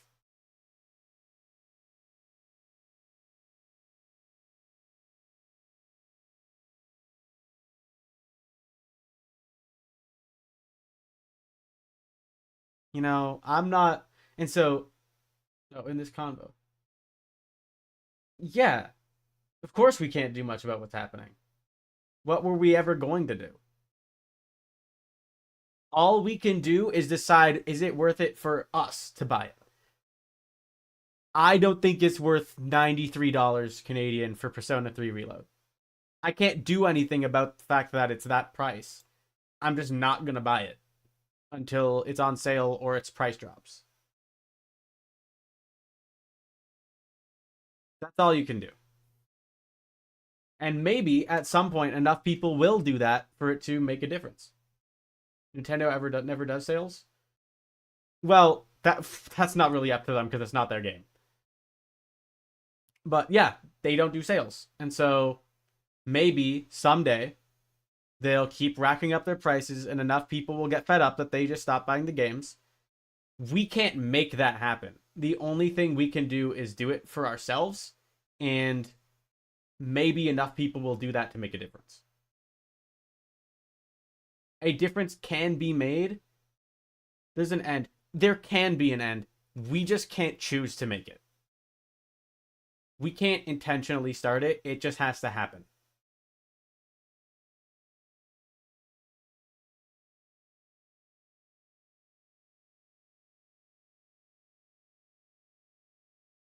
It's just economics, supply and demand.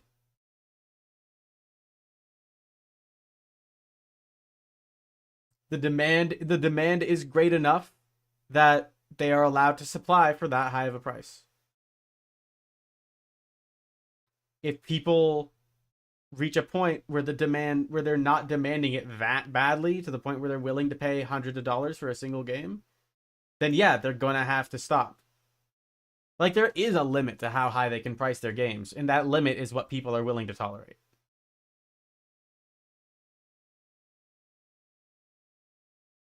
Yeah, no, the gaming industry is fucked. I think it got fucked.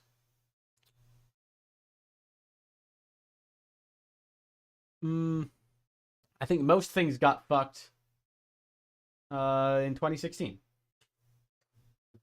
And ironically enough, I don't think that has anything to do with Trump.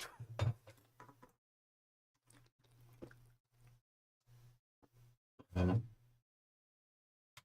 GTA 6. I think that can go one of two ways.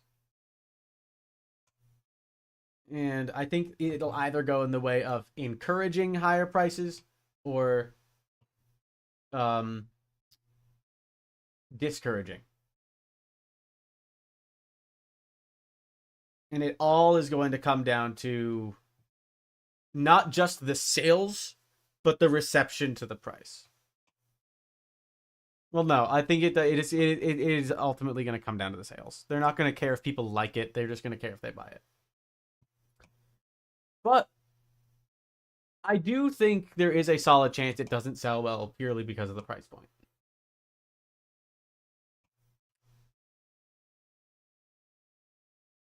But that's the thing. We don't know if it'll sell well yet. If it doesn't sell well, then it discourages the increasing of prices. Especially if the game actually has positive reviews. If the game has good reviews but poor sales, that's going to be huge. And I think that's the best outcome. Because if the game does incredibly poorly but has really high reviews, it's basically screaming at companies that, like, there's a limit. It doesn't matter how good your game is, there's a limit to the price. I don't know if that'll happen, but if it does, that's the best case scenario.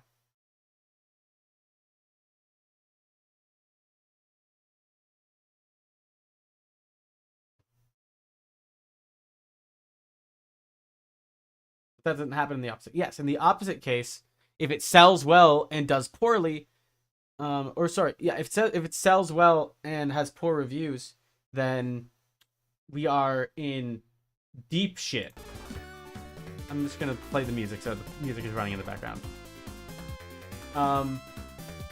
Yeah, no, if the game performs really well,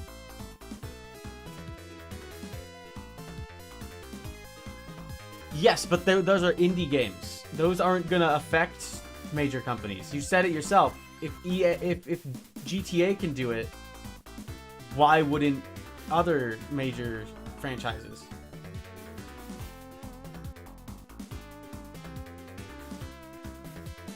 Like, they don't care about indie games. GTA is a very big franchise.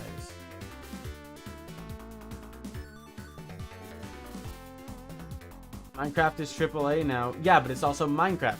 And the whole point is that, yeah, it sells for less and has good reviews. Those two things aren't the same. Having good reviews, selling less, and having a very high price point, all those three things need to be in effect. Because this is a unique situation. We've not had a base game selling for $100 before. And that's the conversation that we're having, is what happens when a major game label, a major game franchise, puts their new entry base game to, why do we shift to $70? Because they could. They reached a point where they could say, yes, we can price our games at that high. Who started it? I don't know. It was sometime in the recent generation. Probably Sony. Or something from the PlayStation. Because you know damn well if that thing is Xbox exclusive, it wasn't selling.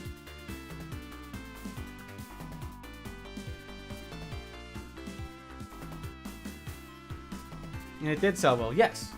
That's the point. That's the exact point I'm trying to make. Someone raised the price point, it worked, everybody followed. Now somebody's trying to do it again, and we need to hope it doesn't work so that nobody follows. In Elden Ring 60, Elden Ring came out before the price shift.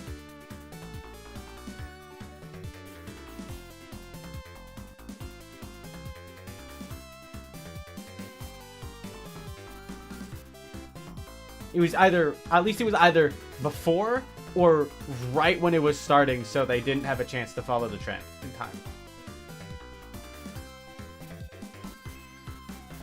Why are DLC $40 to $50 now? Exact same thing. It's all the same conversation.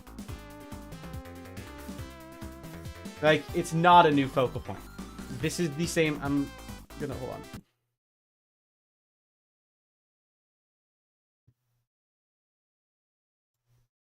This is not a new conversation.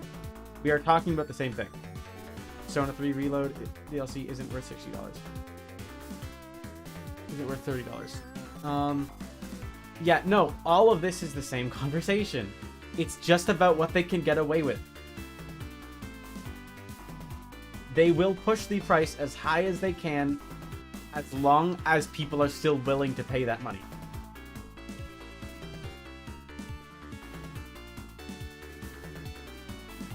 If we were strictly going by the inherent value of the product, games would be way cheaper.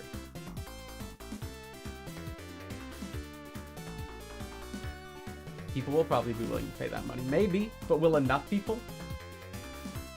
And I'm not saying that GTA 6 is gonna do poorly. I'm kind of pessimistic about it, to be honest.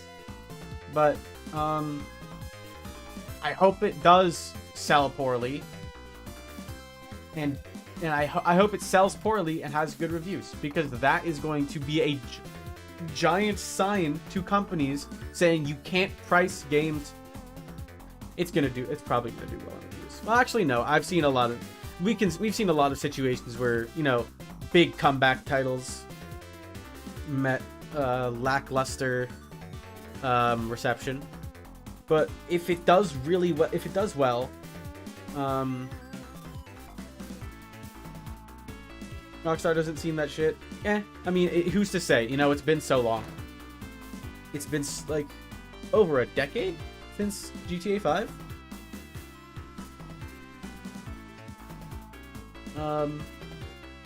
But if it does sell poorly and have good reviews, that's just... Oh, they made Dead Red Redemption. I mean, yeah, Red Dead did very well. I have it and I haven't played it yet, but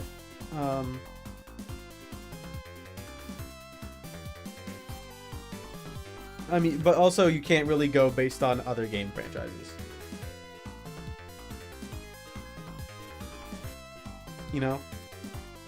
Like, you really do have to take it on an individual level, because, like, one, is it the same development team? It's the same company, but it can be it can be a different development team. It can just be, you know, they make bad decisions. They are different games.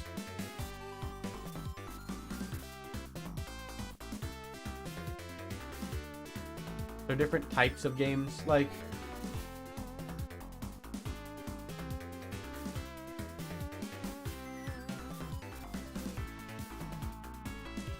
Sonic Frontiers and Sonic and Shadow Generations were both by Sega.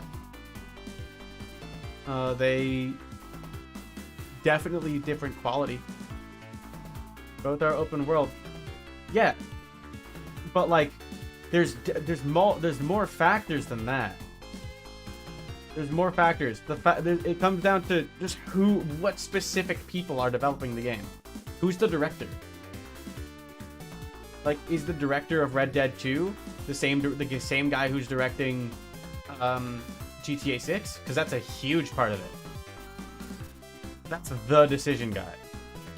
And if the decision guy is not reputable or just might be out of practice, maybe he's not as reliable as whoever was doing. Actually, I'm gonna look that up right now. Marvel Rivals director get fired? I don't fucking know, dude. I haven't been keeping up with that. Red Dead Redemption 2. But like, just because something's made by the same company doesn't mean it's gonna mean the quality will always be consistent. Producer Rob Nelson. Designer Imran Sarwar.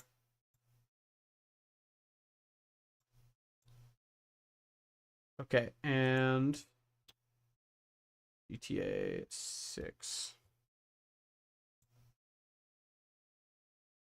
We don't have a confirmed producer or director yet for GTA 6.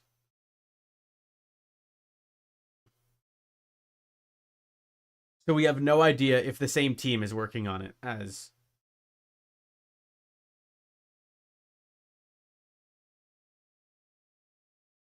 we have no idea if it's going to be the same team. All we know is it's just Rockstar, and that could mean a lot more things than you might think it would mean. But maybe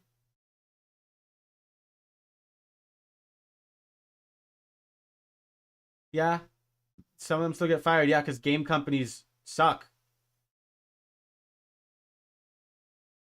Like sometimes, like that's the thing. Tango Games massive example was, ooh, what was that one that was recent? Oh, what was the one that I was think that happened recently?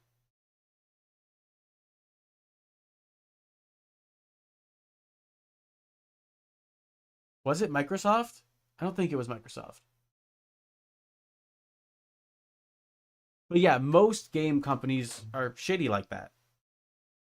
Like their people are tools to them. Hi-Fi Rush. I'm trying to think of a specific. I'm thinking of it was like a big company. Hold on. Grand Theft Auto 5.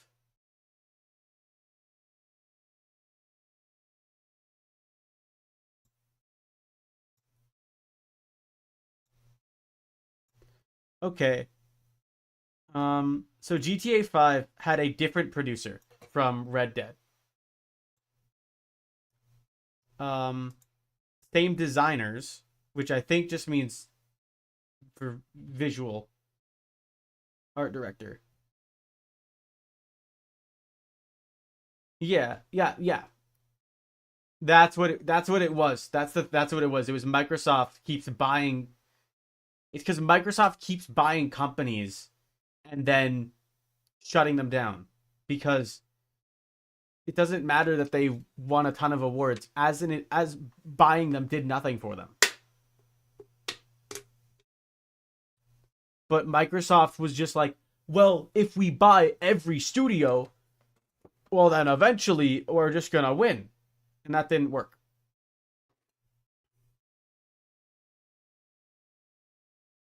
Game Pass. So Microsoft is probably going third party.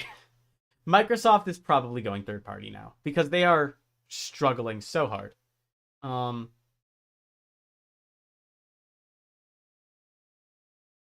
Game Pass did work, and I think it's going to continue to work, and I think they're going to keep that up. I think Game Pass is their thing that is going to stick around even after they go third party. But like they're going third party.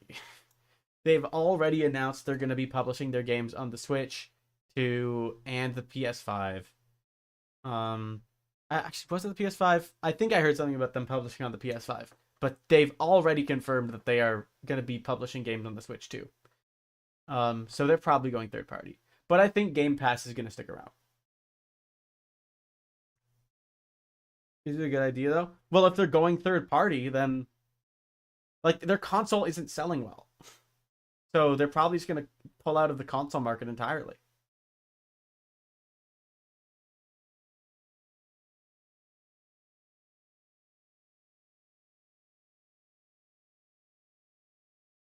Like the Xbox Series X and Series S are losing this generation by a landslide.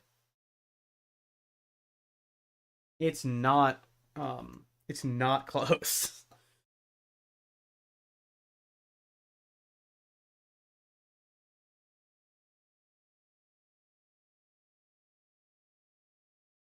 PlayStation is also losing kind of. Because is Nintendo competing? They're not. Nintendo is barely a competitor at this point, especially because their console is technically from the last generation. Um, like PlayStation is losing in the way of they have no games. Um, but let me check their sales. PlayStation 5 sales.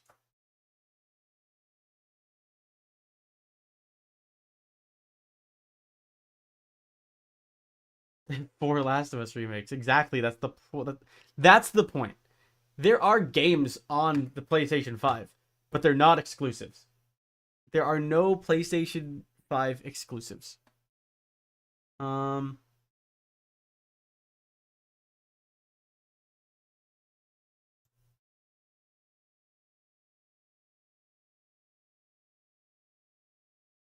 Astrobot. Yeah, no, Astrobot, that's a really good one.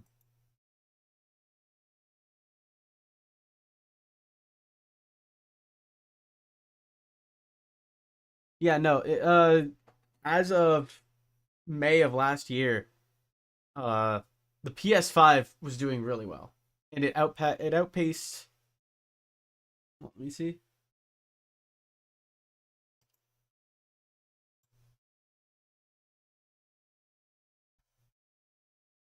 71 million units worldwide.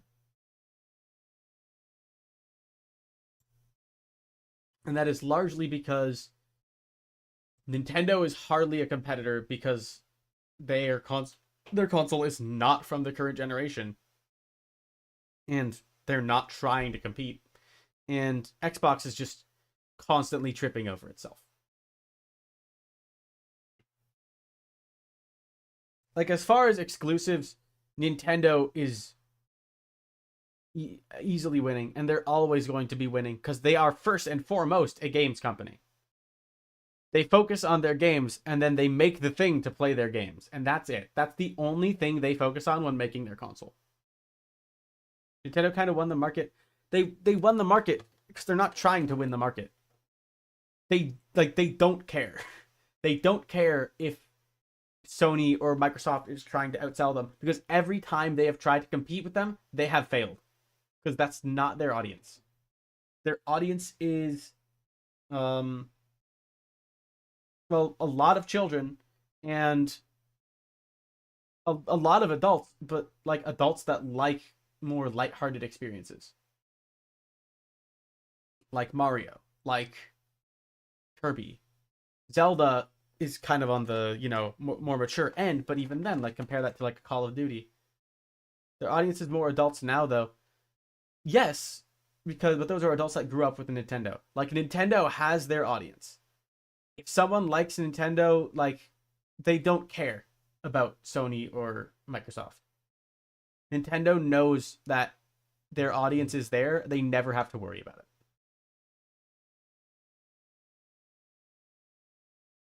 Nintendo is the Apple of the video game market.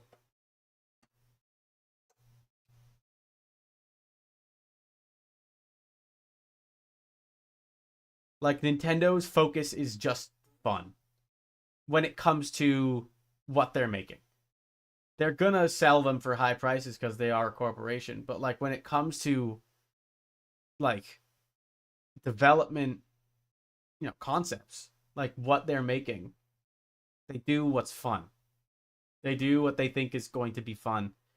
And maybe that's why Metroid did sell well. Did Metroid not sell well? Which Metroid? Metroid Metroid Dread sold Metroid Dread was the best-selling Metroid game.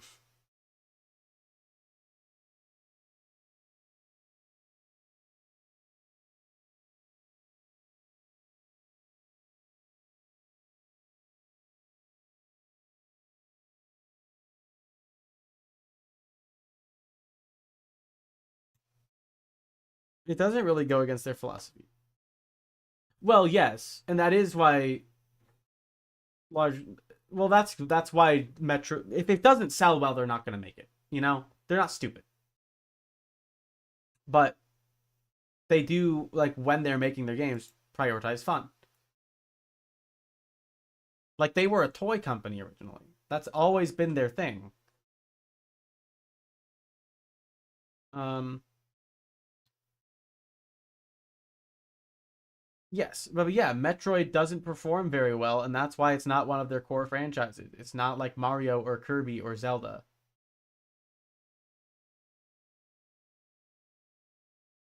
Well, yeah, they're more family friendly, but Metroid is like they're allowed to explore darker themes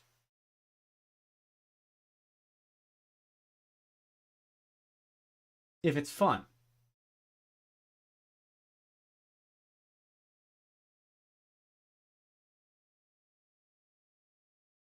Zelda is a bit darker and grittier than something like a Kirby or Mario.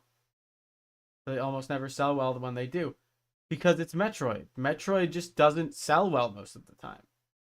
Even though they are very good games, they aren't just a core enough franchise.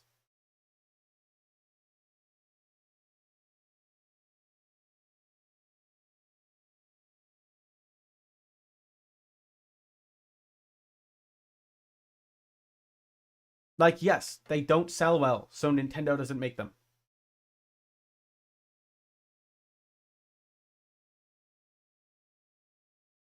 Yeah. Because Nintendo doesn't make those because they don't sell well. But if they wanted to, if they had when they make a game like that, it's not for financial reasons. It's purely because somebody said they want to make it. Somebody in Nintendo, usually like a bigger, like a higher up, said they want to make it.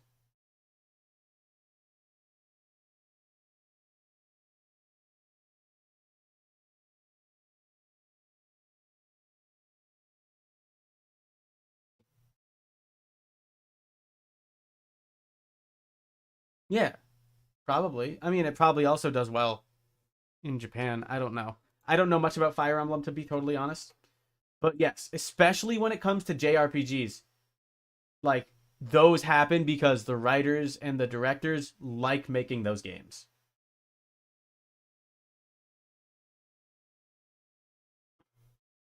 I mean, look at like Earthbound or like the Mother series. Like we haven't got Mother 3 here, but the Earthbound was super successful. The only reason they haven't really made a new Mother game is because the guy that created it was like, I just don't have a new idea.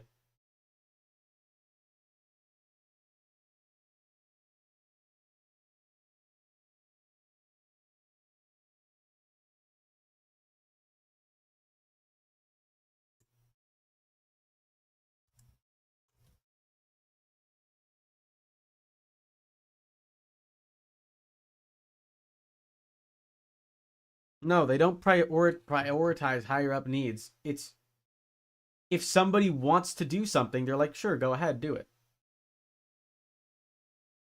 If it doesn't sell well, then they just don't do it anymore unless somebody wants to. What they prioritize is whatever is going to sell. That's why there's always a new Mario, there's always a new Zelda, there's always a new Kirby.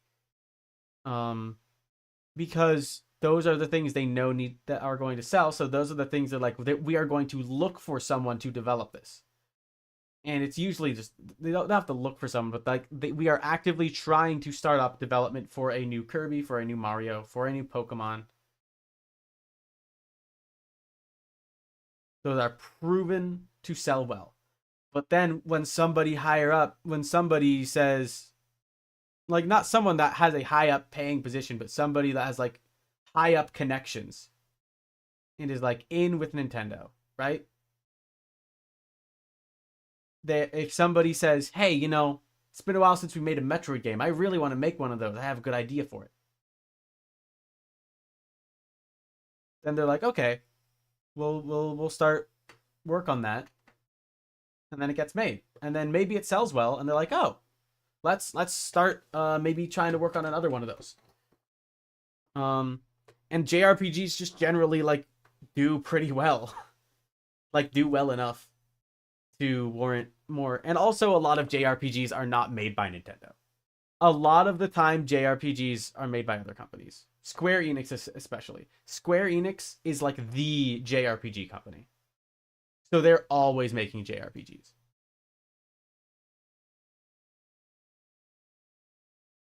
And for some reason, Life is Strange.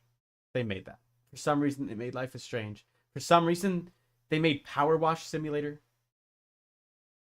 They have Xenoblade and Fire Emblem. Is that even them? Yeah, yeah, yes, you're right. They only those are Nintendo's things, and they do well, at least in Japan. Yes, they are Nintendo.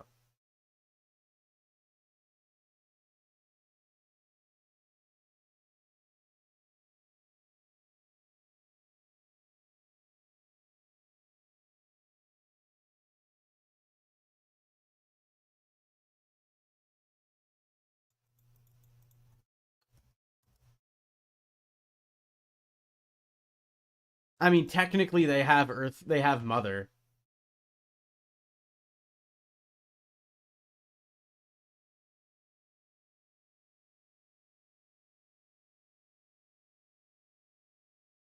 No, let me check Xenoblade.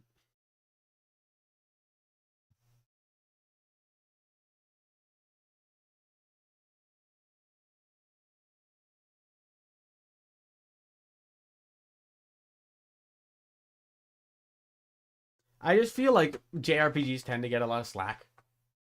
Like they usually are like, yeah, sure, you can.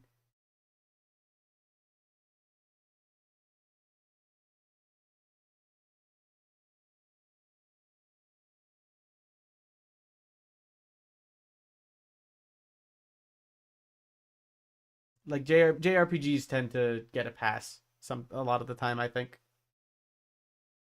But that's just like the way I perceive it.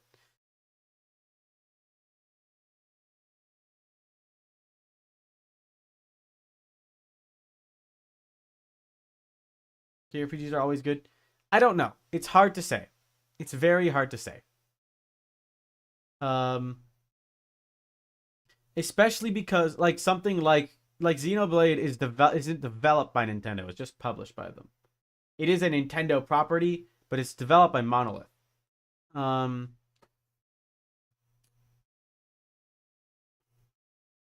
it's not third party. They want minimum 2 million. Yeah, so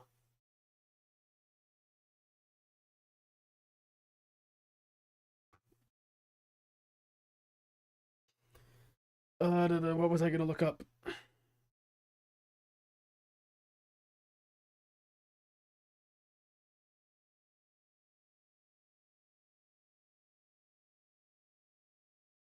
Yeah, JRPGs just tend to be like not massively successful, but they perform decently well most of the time because JRPG fans like are almost like their own fan base.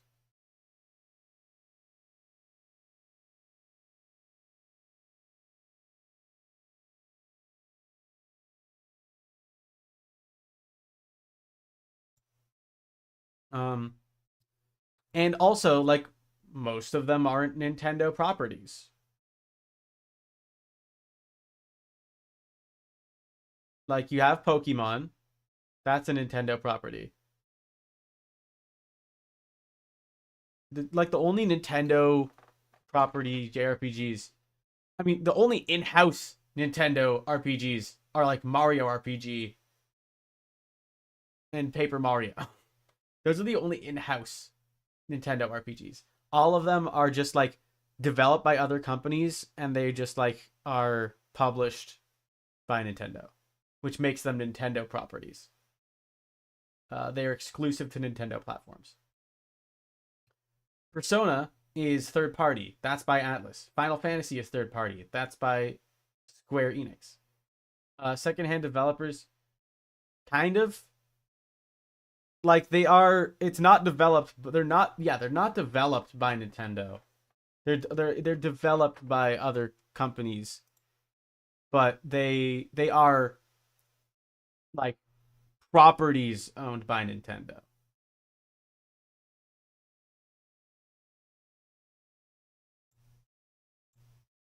And that probably also has something to do with it, I think.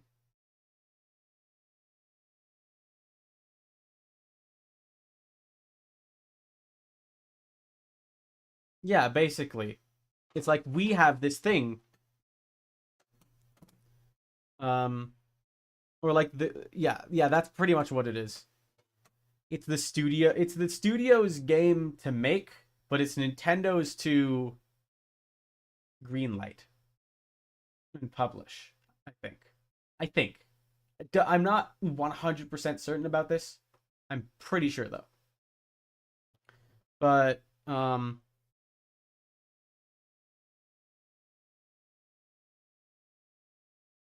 like when it comes to Nintendo, like if we're talking strictly, and that's why they're always exclusives. Yes, because Nintendo has the publishing rights.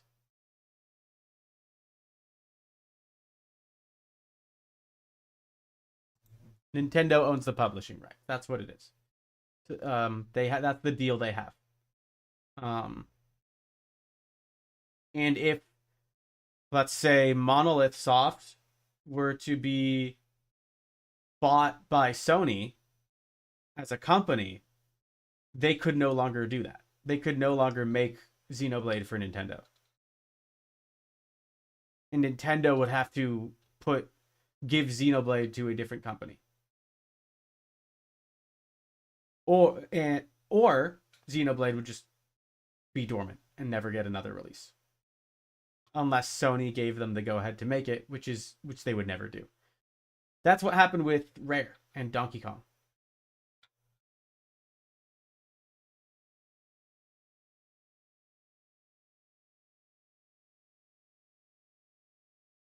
Nintendo did not make the Donkey Kong games are still being made though. Yeah, because it's Nintendo's property, but the Donkey Kong Country games were developed by Rare.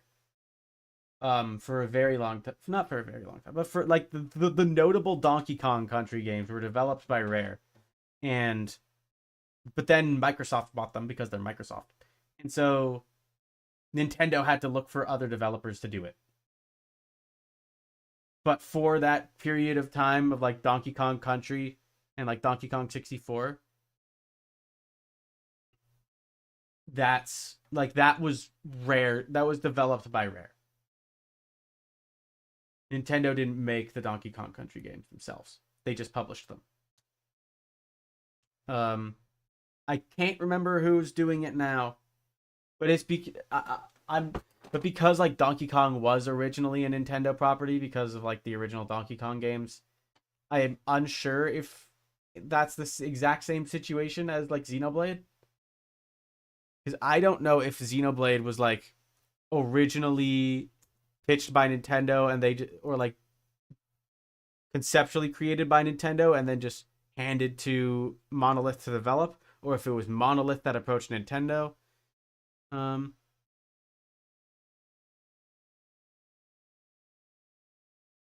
Actually, I pitched my Monolith.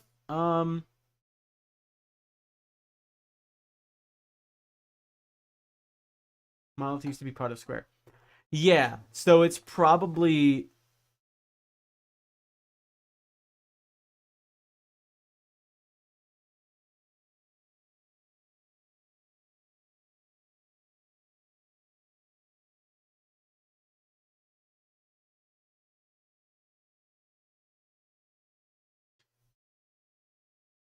well, you know what? No, it's impossible to say what the exact deal is.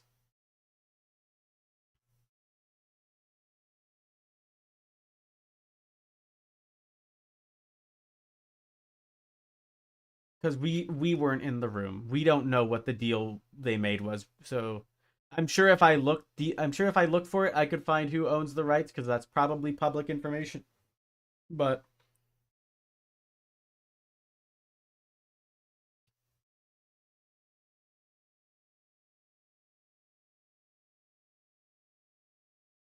yeah, so don't does Monolith like is Monolith straight up owned by Nintendo though? Yes, it was. So yeah, no, they can't that can't happen then. So never mind. Um Monolith, like Nintendo would have to sell Monolith to Sony.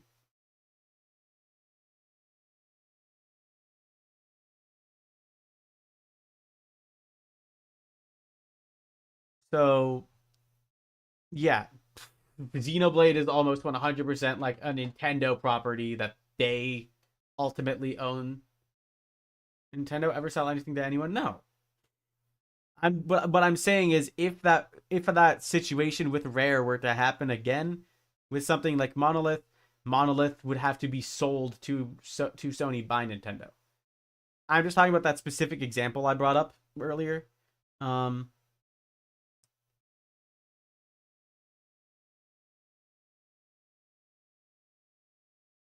it's just it's there's a lot of legal where to buy off your sub companies. No, because that's what Microsoft does. That's what Microsoft does. It's if they are the main developer of a core franchise, um, that you have already that is proven to work, then yes, you buy them if you know that it can work. It's a case by case basis. Microsoft did not need to buy that many companies. They bought it for the sake of saying that they had those labels under their belt. Nintendo buys Monolith Soft because they wanted to keep Xenoblade and they wanted them to work on Zelda. Nintendo not buying Rare, well, they had no way of knowing that Microsoft was going to do that. It wasn't even like something they needed to consider.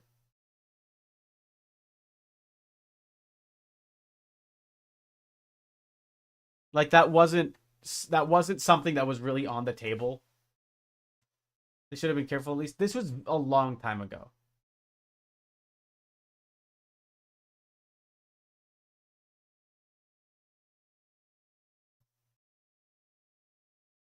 But yes, this that it would have been a good idea for Nintendo to buy Rare because they were the main developers of Donkey Kong.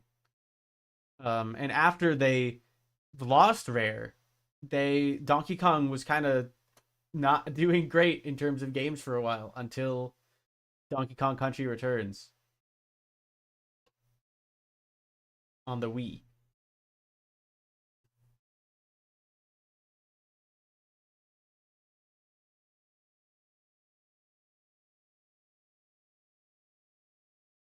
Basically, not possible to edit it. Yeah, no, we're not getting another massive gaming company, and like as far as like Sony or Nintendo or Microsoft, like that's never happening again. Well, due to either being bought by Xbox, no, because getting bought by Xbox is dying. Valve, that's what I was thinking. I was gonna say Valve might be able to. I don't know if they will though. The Steam Deck exists, but Valve's main thing is Steam. Like Valve is fundamentally the PC market. Um, like we have our main systems. It's PC, Nintendo, PlayStation, Xbox for the foreseeable future. And I don't think anybody else is breaking into that because now we've reached a point where Valve is also another massive company, kind of. Valve is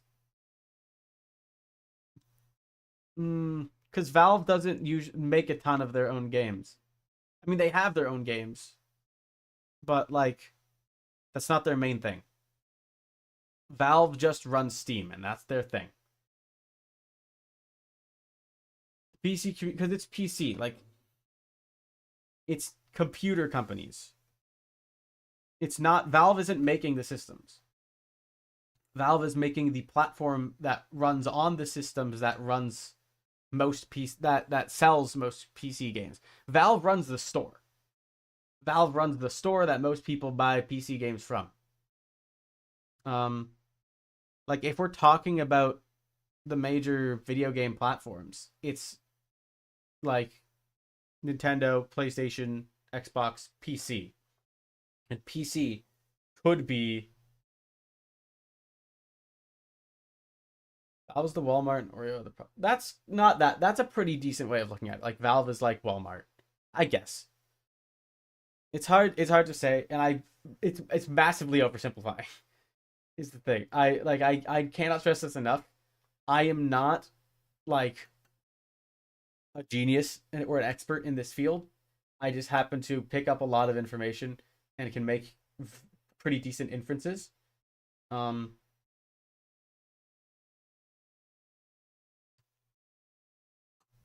I'm not. I don't know the legal stuff. I can just assume based on the evidence that I know. So Valve isn't a giant, not in the same way that Nintendo and Sony and Microsoft are.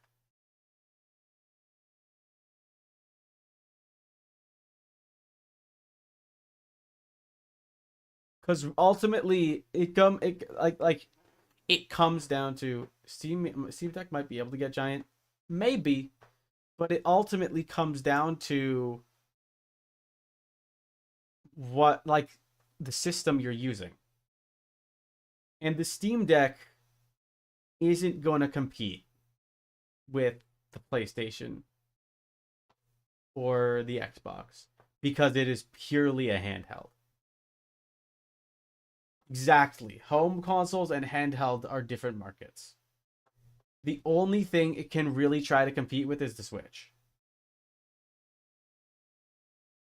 And then again, like it's Nintendo, you're not competing with Nintendo.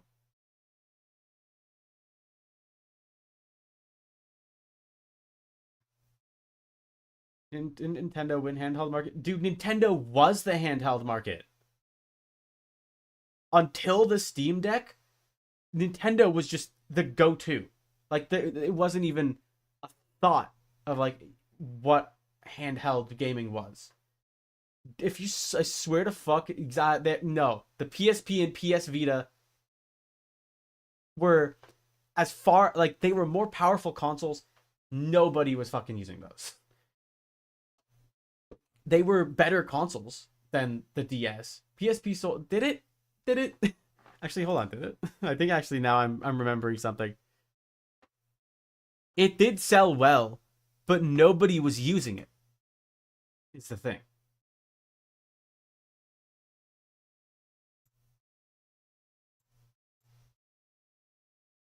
And it still didn't beat the DS.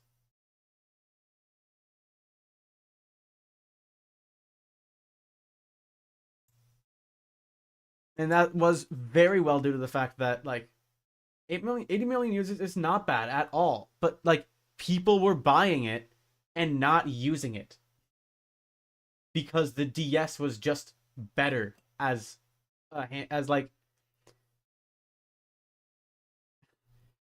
this is my thing about handheld gaming. Handheld gaming is fundamentally different from console gaming. And that's why the PSP and PS Vita don't work as handhelds because they're trying to be home consoles on the go. And it's also why I think the Switch doesn't work as a handheld. And I think handheld the Switch is handheld though. Yes, it is handheld, but it's not great as a handheld. Not because it performs poorly. Yes, Switch is handheld. Like it's handheld and home console, but like when using it as a handheld, it doesn't work as well. Like I don't mean functionally, I just mean like entertainment wise. Like handheld gaming, at least to me, this is just my own opinion, works best when you can start it and stop it at any on a dime at any moment. And I think the Game Boy Advance is when that kind of peaked. Maybe the DS, but like once you start adding in loading times and home screens and all that stuff, like it eats into the time. You can start and stop Switch games anytime, yes, but then there's the game has to load. You have to go on the home screen. Maybe you have to download the game. Like that time, like on the Game Boy, you pop it in, you turn it on, the game is just there. Like it's started.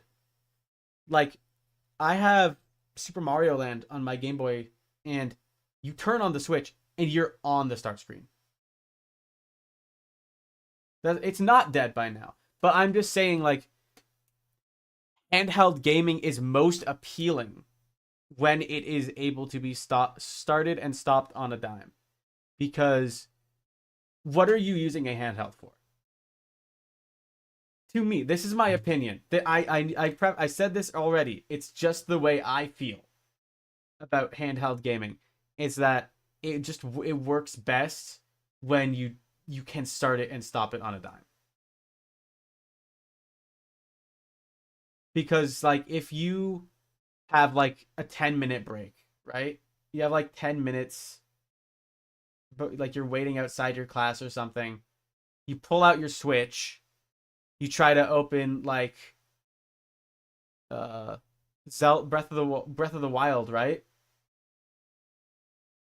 You got to wait for the game to load. You have to open your Switch. You have to go to the Odyssey is a pure handheld game then, is it? I mean, it's been that's a genuine question actually because I haven't played Odyssey in a long time.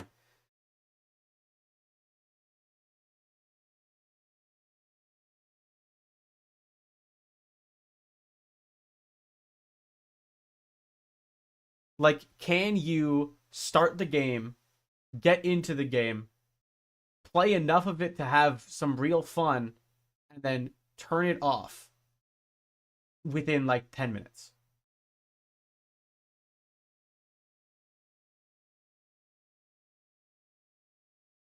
Maybe that's true, but the Nintendo Switch is like most of the games on it are primarily trying to be home console games. Like you can make games that do that. I'm not saying that you can't do it. I'm saying when you're trying to treat handheld gaming like home console gaming, it doesn't work as well.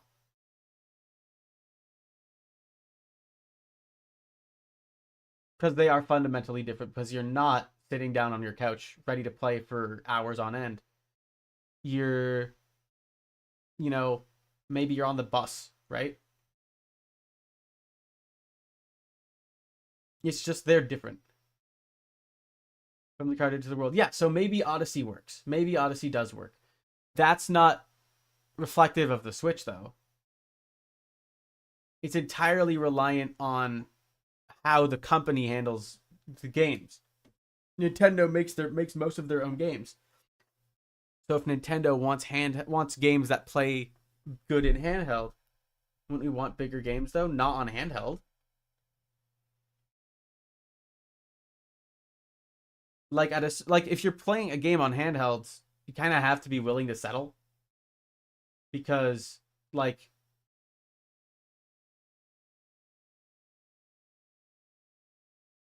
you're playing portably, right?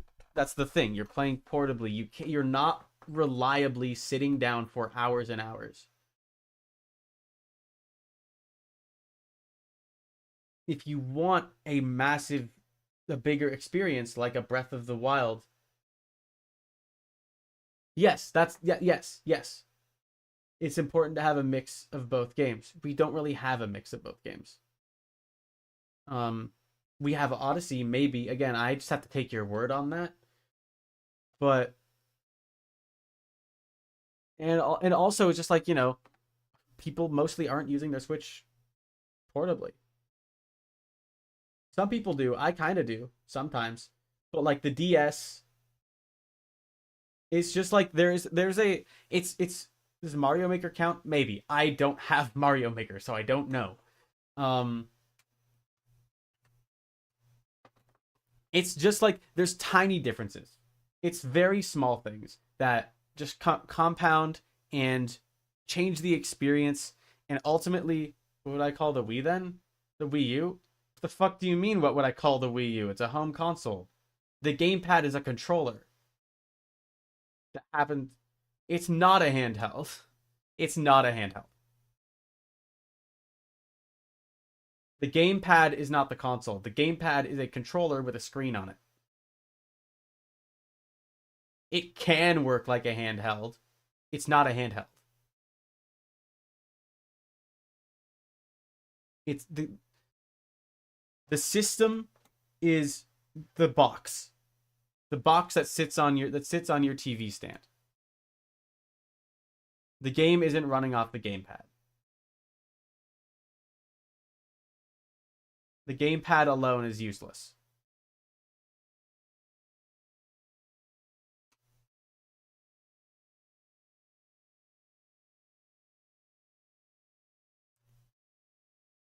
Why would the gamepad be so thick then? Asking literally anything about why Nintendo did what they did during the Wii U is like, dude, why are you smoking that crack? Don't you know it's bad for you? It's like, yeah, but they just fucking did it anyway.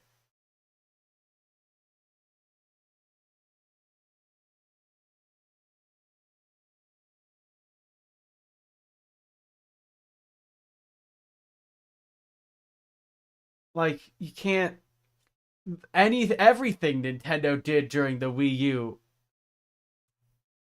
Yes, the 3DS was the last real handheld Nintendo console. Well, I mean, technically the Switch Lite, because that one is purely handheld. It just with the kind of game library it has doesn't work super well. It's just because the game library on it, because when people are developing games for the Switch, they are largely developing them to be home console experiences. And trying to play a home console game on the go just doesn't really work well, because the expectation is that you're sitting down and playing them for long periods of time. And those can work well on handhelds, is the thing. They can. They just shouldn't be the majority of the library, right? Yeah, I own a Switch. I want a Switch Lite, if I'm being totally honest. I think I'm really interested to get one, because I would like to have my Switch stay at home, and then I could also just, like, some games stay on my Switch Lite, some of them stay on my main Switch. I just can't justify spending the money on it. Um, and like, I have my 3DS still, and I still use it. Like I said, I've been playing Pokemon Y, but Pokemon is an example of, like, just barely reaching that point of being too big to be on a handheld. Um, because you can't just, like, you have to. It's a big adventure, you know. You have to lock in. It was always handheld till Switch, yes, and I think that it reached a point, and I think they reached this point with the 3DS, where they wanted to do stuff that only worked on that. Sorry, not only worked on handheld. It's just like the direction Pokemon was going in around the 3DS was just more suited to being a home console experience. Because if, like, I have Pokemon was getting too big, exactly. Um, and like, it's I playing it in on the 3DS, playing Pokemon Y on the 3DS. It's so obvious what they wanted Pokemon to look like, and what they wanted Pokemon to look like was Sword and Shield. Um, like, as far as, like, the style of gameplay, like, full full 3D camera behind the player that you can control, you know, bigger cities, and they couldn't do it. Yeah, that's the main reason, is because a lot of the core philosophy behind Pokemon was the social aspect, and like, it doesn't work if it's not on handheld.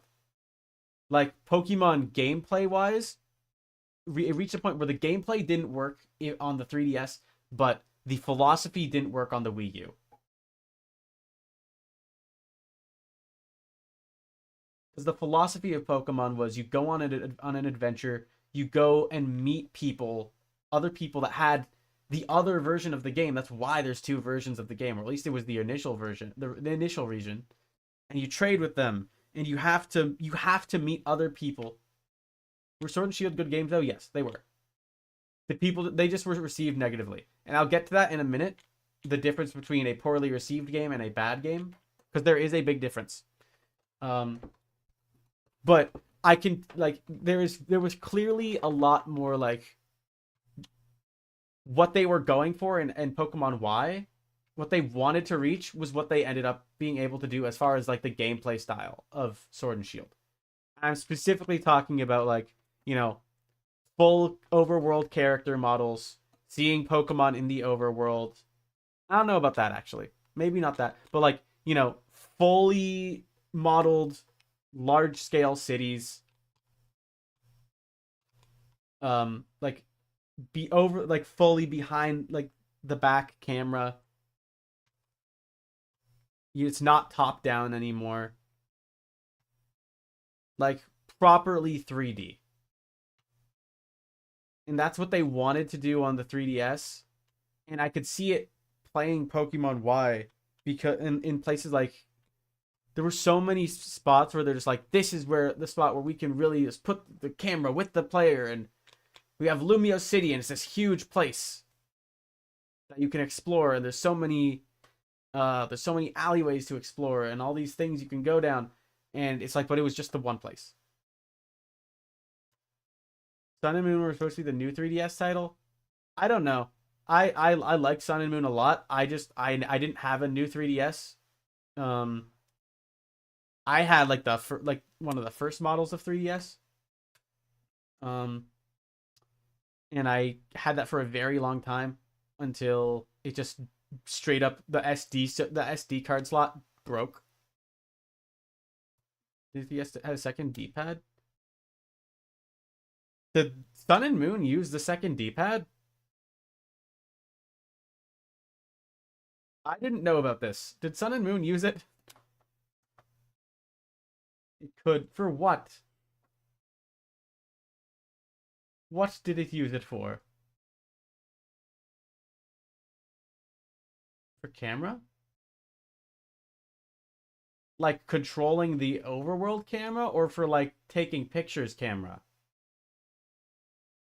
Because it had both of those things. I don't think you could control the overworld camera.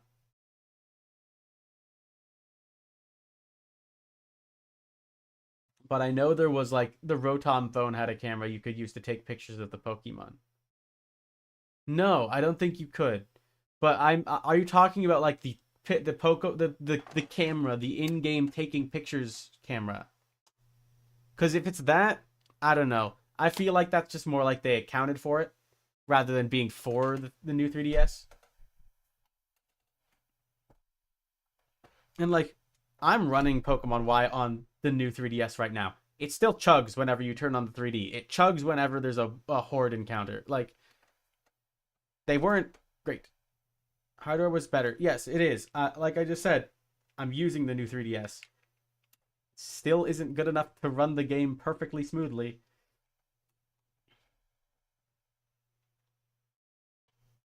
It's not as bad as Scarlet and Violet. It's just like, you know, some reduced frames in very specific situations.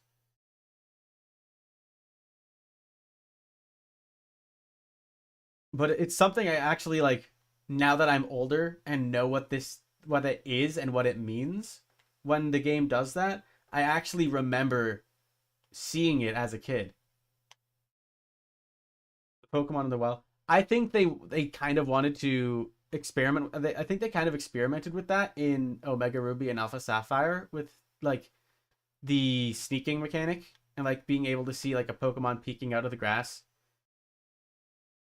I think ultimately what they made Sword and Shield into was what they wanted it to be. It just wasn't super well executed in a way that people like. It wasn't executed in a way that people liked.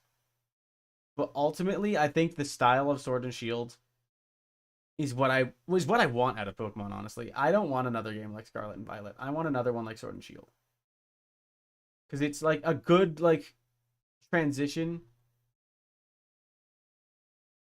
No, I think they knew what I think they knew that the natural next step for Pokemon was open world. I think they should keep that to the Legends series, and for mainline games something more in line with what Sword and Shield was gameplay wise. Because Scarlet and Violet, I thought it was very fun. I had a very good time with it. Um, I just feel like the vibes were bad. Um, I mean, of course, it was also poorly made, and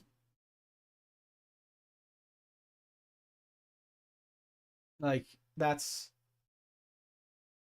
yeah, they're fun. It's just something of the vibes is just wrong. The character designs are a lot of the character designs aren't great. It's not. It was too open. It was too empty, is what it was. And like the towns all looked the same and were just so barren, and you couldn't go inside anywhere. Nothing was really memorable. And there were some memorable things in it, like Iono. I really liked her character. She feels like a Pokemon character. Nimona feels like a Pokemon character. Um, a lot of the Pokemon had really good designs. Um, Professor Sada specifically felt like a Pokemon character. Um, not the Dilf professor. He didn't. But like the Pokemon school, I didn't like that. I did not like that we were in a school and we had school uniforms.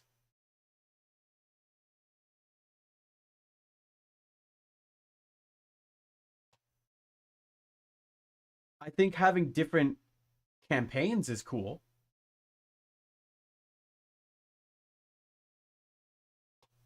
Maybe it doesn't really work for the school is a bad. Yeah, no, the school Pokemon school has always just been like such a niche like novelty concept in Pokemon that they tried twice to make work. They tried it in the Sun and Moon anime, and then yes, the whole Pokemon was that the whole idea of Pokemon is like you're going out on your own adventure to do your own thing. And sure, it's usually the same copy paste like fight the gyms, beat the bad guys, beat the evil team, catch the legendaries, save the world. Like, yeah, but it feels like you're off doing your own thing.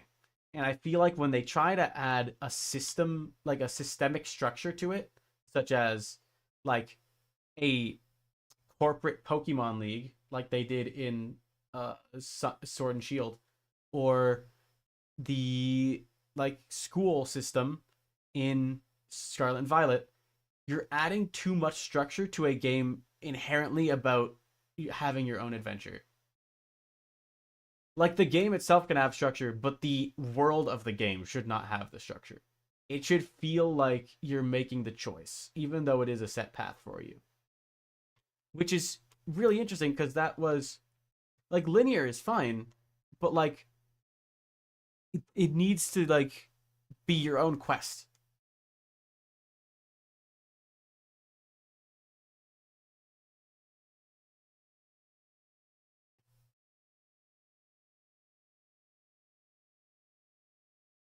Like Scarlet and Violet felt like you were bouncing around a largely empty map to do tasks that someone told you to do because they're all marked on the map.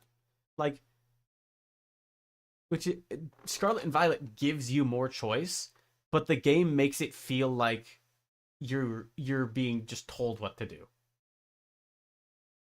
Whereas like usually Pokemon games like these are the gyms, you fight them in this order, you go from this city to the next city, you have to go through that city to progress. But like it doesn't feel like tasks, it feels like you're exploring a trail or like following a path that wasn't set for you but has been beaten in by all the other travelers that came before you.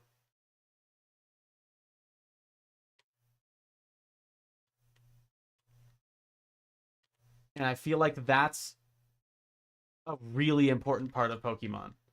And it's something that I think, yeah, that's something that super bothered me about Scarlet and Violet was that they did not have level scaling or like they didn't have automated level scaling. They had it just so like there was a specific order of gyms you technically have to fight, even though you could do them in any order, you weren't beating them in any order. There is an order to them. You just have to figure it out.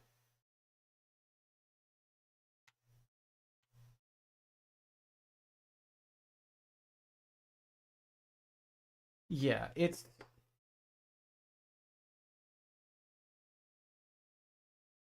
the illusion of choice in two very different ways.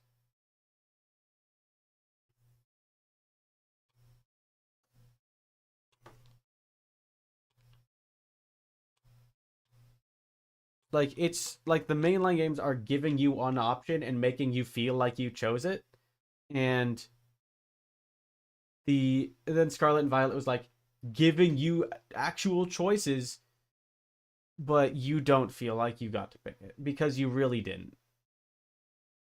It's 3 a.m. It's 3:30 a.m. Yes, it is, and I need to go to bed.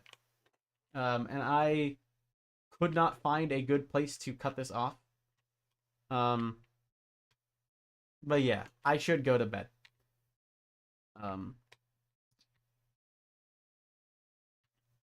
I think I'm not gonna stream tomorrow because tomorrow I have a pretty packed day. I will be streaming on Thursday to watch the Pokemon Presents. I won't be able to watch it live because, like I said, I have a tutorial, and I've now also realized that it's actually my midterm. No, not tomorrow. Tomorrow is packed. Thursday is Pokemon Day. Thursday is Pokemon Presents, and the exact time that the Pokemon Presents is happening, I have a test. So I can't watch it live, but I will be tomorrow. Today is what? Shut the fuck up. You're not one. Don't be one of those. It's not Wednesday till 6 a.m. Okay? Okay? Until 6 a.m. it's not actually the next day. Like time-wise, yes it is, but no, it's fucking not. It's not Wednesday till it's 6 a.m. because that's when shit starts. It's still Tuesday.